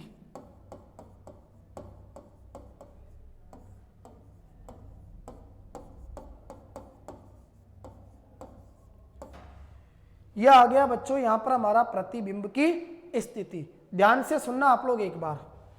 देखो मैं यहां पर सीधा सा बच्चों इसके माध्यम से आपको सिखाऊंगा, एक को एक से मिलाओ। सबसे पहले वस्तु कहां पर है बच्चों, अनंत पर। तुम्हारा प्रतिबिंब कहां पर बनेगा बताओ, फोकस F2 पर। वस्तु कहां पर है बच्चों, C1 से परे यानी अनंत और C1 के बीच में, C1 या 2F1 से परे, तो प्रतिबिंब कहां पर बनेगा बताओ, F2 और C2 के बीच में। फिर देखो बच्चों वस्तु हमारी कहां पर है, C1 पर, तो प्रतिबिंब कहां पर बनेगा बताओ, C2 पर। फिर वस्तु कहां पर है, आप कहोगे C1 और F1 के बीच, तो प्रतिबिंब कहां पर बन जाएगा, C2 और अनंत के बीच। फिर वस्तु कहां पर है बताओ, तो आपने कहा सर 2F1 और F1 के बीच। सॉरी, एक मिनट देखना बच्चों ध्यान से। सबसे पहले वस्तु अनंत के ऊपर, तो प्रतिबिंब कहां पर बनेगा, F2 के ऊपर। फिर वस्तु कहां पर आ गई, C1 से परे, तो प्रतिबिंब कहां पर बन गया, F2 और C2 के बीच। ठीक है। फिर वस्तु कहां पर आ गई, C1 के ऊपर, तो प्रतिबिंब कहां पर बन गया, C2 के ऊपर। फिर वस्तु आ गई C1 और F1 के बीच, तो प्रतिबिंब कहां पर बन गया, C2 और अनंत के बीच। अब बताओ वस्तु कहां पर आ गई, तो आपने कहा सर F1 के ऊपर, तो प्रतिबिंब कहां पर बन गया, अनंत के ऊपर। फिर वस्तु का आई F1 और प्रकाशीय केंद्र O के बीच, तो प्रतिबिंब हमारा कहां पर बन गया, जिस तरफ वस्तु रखी हुई है उसी तरफ बन गया। ठीक है। अब मुझे ये बताओ बच्चों, आकार की बात करेंगे तो देखो अत्यधिक छोटा बिंदु के आकार का, फिर छोटा, फिर बराबर, फिर बड़ा, फिर अत्यधिक बड़ा यानी विवर्धित, और ये कैसा होगा, बड़ा। इसको देखो दाईं ओर बन रहा है, दाईं ओर बन रहा है, इसका मतलब वास्तविक है। वास्तविक है तो बताओ कैसा है, उल्टा है। नीचे की ओर बन रहा है ना, तो नीचे की ओर ऐसे उल्टा बनेगा, वास्तविक उल्टा, वास्तविक उल्टा, वास्तविक उल्टा। 500 स्थितियों में वास्तविक उल्टा बनेगा, जबकि छठी स्थिति में आभासी होगा, क्योंकि जिस तरफ वस्तु रखी हुई है उसी तरफ, और कैसा बन जाएगा, बिल्कुल सीधा बन जाएगा। कौन से लेंस में, उत्तल लेंस में। ये चीज आप लोग याद रखोगे। ठीक है, ये चीजें आपको सामने दिखाई दे रही है, वही चीज है। अनंत पर है तो फोकस F2 पर है, अत्यधिक छोटा बिंदु के आकार का, वास्तविक उल्टा। पूरी की पूरी कंडीशन आपने सीख ली। ठीक है। अगर इनका किरण आरेख देखना चाहोगे तो बच्चों आपको स्क्रीन पे दिखाई दे रहे, एक बार बैठकर इनकी प्रैक्टिस जरूर बनाना बच्चों। किरण आरेख जरूर बना के जाना। इनमें से 2-3 प्रश्न भी नहीं तो वो एक आध प्रश्न तो आपसे जरूर पूछेगा यहाँ से, है ना। तो थोड़ा सा प्रैक्टिस करना बच्चों, बस आप लोग। कंडीशन याद रहेगी तो इसमें दिक्कत नहीं आएगी, बस आपको किरण आरेख के जो 3-4 रूल है ना वो पता होने चाहिए बच्चों। देखो वस्तु कहां पर रखी हुई है, प्रतिबिंब उसका कहां पर बनेगा, वस्तु रखी हुई है बच्चों अनंत के ऊपर, प्रतिबिंब कहां पर बन रहा है, F2 के ऊपर। वस्तु रखी हुई है C1 से परे यानी 2F1 से परे, तो प्रतिबिंब कहां पर बन रहा है, तो आप कहोगे सर F2 और देखो 2F2 यानी C2 के बीच में। ठीक है। नीचे की ओर बन रहा है मतलब उल्टा बन रहा है, उल्टा बनेगा तो वास्तविक बनेगा। ये भी देखो नीचे की ओर बन रहा है उल्टा तो वास्तविक, ये भी देखो नीचे की ओर बन रहा है तो उल्टा यानी वास्तविक, ये भी नीचे की ओर बनेगा उल्टा यानी वास्तविक। अब ये देखो ऊपर की ओर बन रहा है तो कैसा हो गया, आभासी, यानी पीछे की ओर बढ़ाने पर मिलता हुआ क्या हो जाएगा, प्रतीत हो जाएगा। ठीक है बच्चों, ये चीजें आप लोग ध्यान रखना इसकी स्थिति को लेकर। अब इसी प्रकार अवतल लेंस पे आओगे, अपसारी लेंस पे, तो उस पे प्रतिबिंब के निर्माण की केवल 2 स्थितियां काम में आएगी। पहली स्थिति होती है बच्चों जब वस्तु कहां पर होती है, अनंत पर। वस्तु जब अनंत पर होती है तो प्रतिबिंब कहां पर बनता है, फोकस F1 पर। फोकस F1 पर बनेगा, बस पीछे आया था F2 के ऊपर, या F1 के ऊपर बनेगा, क्योंकि पीछे की ओर बढ़ाने पर मिलती हुई क्या हो जाएगी, प्रतीत हो जाएगी। तो F1 पर बनेगा मतलब जिस तरफ वस्तु है उसी तरफ प्रतिबिंब बन गया। तो आपने क्या कहा सर ये तो आभासी होगा, आभासी होगा तो बताओ कैसा होगा, सीधा होगा। यानी इससे हमारे को यह पता चलेगा कि सर अवतल जो हमारा लेंस है ना, अवतल लेंस में बनने वाला प्रतिबिंब सदैव आभासी एवं सीधा होता है, क्योंकि उसकी 2 स्थितियां हैं। एक में अत्यधिक छोटा होगा बिंदु के आकार का, दूसरे में छोटा होगा कब, जब वो अनंत और लेंस के प्रकाशीय केंद्र O के बीच में रखा जाएगा। तो प्रतिबिंब कहाँ पर बन जाएगा, फोकस F1 तथा प्रकाशीय केंद्र O के बीच में, जिसकी दोनों स्थितियां आपको सामने दिखाई दे रही है बच्चों। ठीक है, इनका किरण आरेख बनाकर एक बार आप लोग जरूर प्रैक्टिस करना। वस्तु रखेगी ये बच्चों F1 और 2F1 के बीच में, यानी प्रकाशिक वस्तु रखेगी ये बच्चों हमारी यहाँ पर, ये तो आ गया देखो इधर अनंत और उधर आ गया हमारा प्रकाशिक केंद्र O। तो इनके बीच में तो हमारी वस्तु रखेगी। ये तो प्रतिबिंब कहाँ पर बन गया, तो प्रतिबिंब बन गया बच्चों, ये तो आ गया आपका फोकस F1 और ये क्या आ गया बताओ आपका प्रकाशिक केंद्र, उधर क्या चला गया O। उन दोनों के बीच में यहाँ पर आपका क्या बन गया, देखो छोटा सा एक प्रतिबिंब आपको क्या हो गया, यहाँ से प्राप्त हो गया। ठीक है बच्चों, इसके बाद में बात करते हैं, कुछ इसके हमारे एग्जाम्पल रह गए थे। देखो ध्यान से सुनना आप सभी, किसी अवतल लेंस की फोकस दूरी बच्चों, अवतल लेंस है, अवतल लेंस की फोकस दूरी ये होगी बच्चों धनात्मक। अवतल लेंस है ना, तो फोकस दूरी इसकी धनात्मक है, यानी F का मान कितना आ गया, प्लस का 15 सेंटीमीटर। बिंब को लेंस से कितनी दूरी पर रखे, यानी लेंस से बिंब की दूरी U का मान हमें ज्ञात करना है। कितनी दूरी पर रखें कि इसके द्वारा बिंब का लेंस से 10 सेंटीमीटर दूरी पर प्रतिबिंब बने, यानी प्रतिबिंब जो दूरी होती है बच्चों, जिसको हम लोग क्या लिखते हैं बताओ V, वो कितनी आ जाएगी 10 सेंटीमीटर। देखो बच्चों V का मान है ना प्लस में आएगा। ठीक है, क्योंकि प्रतिबिंब कहां पर बनेगा, दाईं ओर बनेगा, उल्टा बनेगा, और उल्टा बनेगा तो बताओ वो कैसा होगा, वास्तविक होगा, है ना। तो लेंस द्वारा उत्पन्न आवर्धन भी हमारे को क्या करना पड़ेगा बताओ, यहां से ज्ञात करना पड़ेगा। तो अवतल लेंस है, अवतल लेंस की बच्चों माफी चाहूंगा यहां से, देखो थोड़ी सी यहां पर गलती कर दी, क्योंकि बच्चों अवतल लेंस की तो दो स्थितियां जो अभी हमने पढ़ी थी। तो अवतल लेंस की फोकस दूरी कैसी होगी बच्चों, ऋणात्मक। देखो पीछे आओ थोड़ा सा, ये रहा, ये हमारा कैसा था, देखो अवतल लेंस। अच्छा इधर दर्पण है या लेंस है, लेंस ही है ना बच्चों। तो देखो ये लेंस था, ये तो हो गया हमारा कौन सा, उत्तल, अवतल, ये भी हमारा कैसा हो गया, अवतल, है ना बच्चों।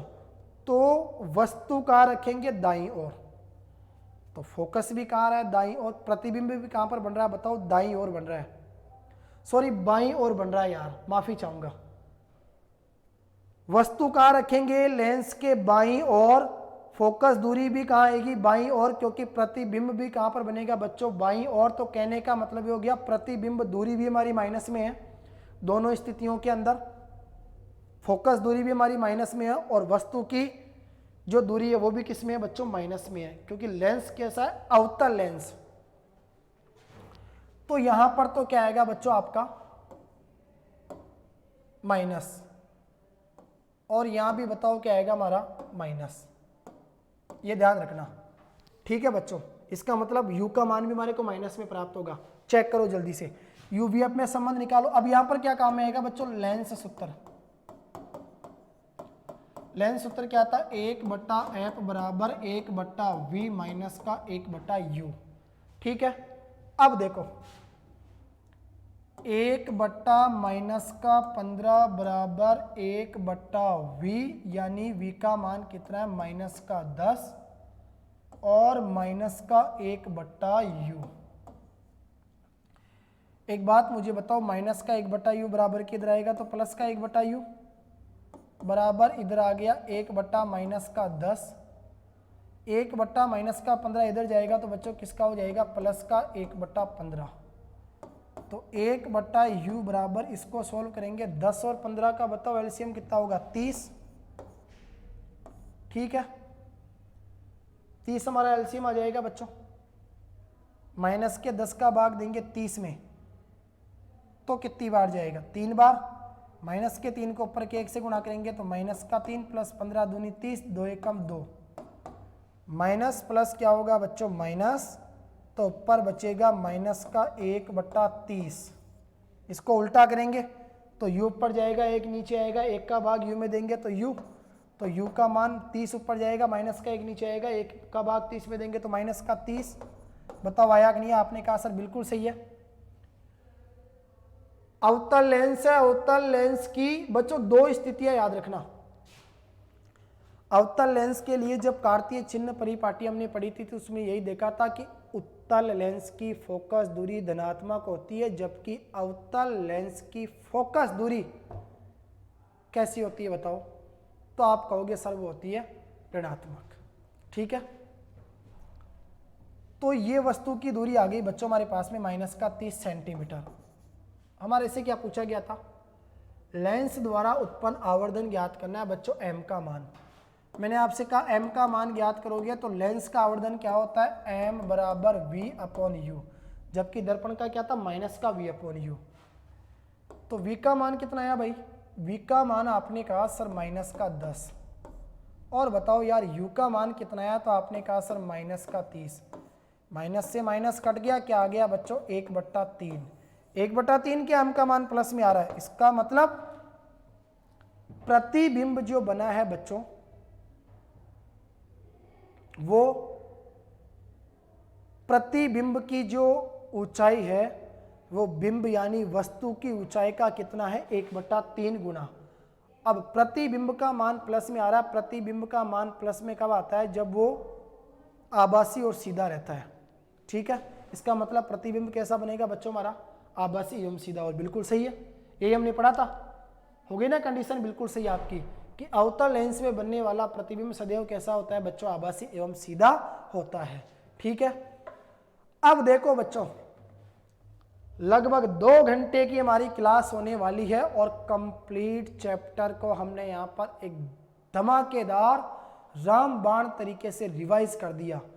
अब यार देखो मैं भी थक चुका हूँ, 2 प्रश्न हैं बच्चों छोटे छोटे, और मैं चाहूँगा इनका जवाब आप खुद दोगे।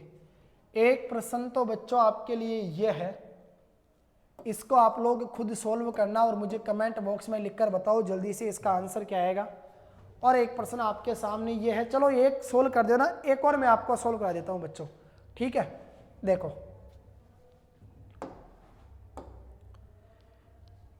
उदाहरण है बच्चों आपका 10.4, कोई 2.0 सेंटीमीटर लंबा बिंब। बच्चों बिंब की लंबाई मतलब बिंब की ऊंचाई है ना, बिंब की ऊंचाई को हमेशा धनात्मक लिया जाता है क्योंकि उसको ऊपर रखते हैं हम लोग x के ऊपर, है ना। तो कोई 2.0 सेंटीमीटर लंबा बिंब, बिंब की लंबाई क्या होगी, बिंब की ऊंचाई, वस्तु की ऊंचाई जो h का मान बताओ कितना है, 2.0 सेंटीमीटर। 10 सेंटीमीटर फोकस दूरी के, फोकस दूरी बताओ f का मान कितना है, 10 सेंटीमीटर के किसी उत्तल लेंस। बच्चों उत्तल लेंस की फोकस दूरी क्या होती है, धनात्मक प्लस, मुख्य अक्ष के लंबवत रखा गया है। ठीक है, बिंब की लेंस से दूरी कितनी है, 15 सेंटीमीटर। बिंब की यानी वस्तु की लेंस से दूरी कितनी है, u, वो और u हमेशा किसमें होगी, माइनस में। बताओ कितना आएगा, 15 सेंटीमीटर। हमारे से पूछा गया प्रतिबिंब की प्रकृति, प्रतिबिंब की स्थिति, प्रतिबिंब का साइज ज्ञात करो और इसका आवर्धन भी ज्ञात करो। बड़ा क्वेश्चन है, मजा आएगा बच्चों सोल्व करने में। बच्चों u का मान दे दिया, f का मान दे दिया, इसका मतलब पहले v का मान ज्ञात करेंगे क्योंकि प्रतिबिंब का निर्धारण करेंगे प्रतिबिंब दूरी के आधार पर।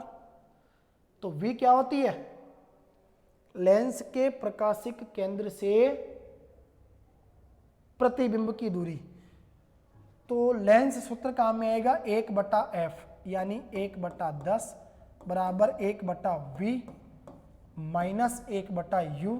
तो u का मान कितना है बच्चों, माइनस का 15।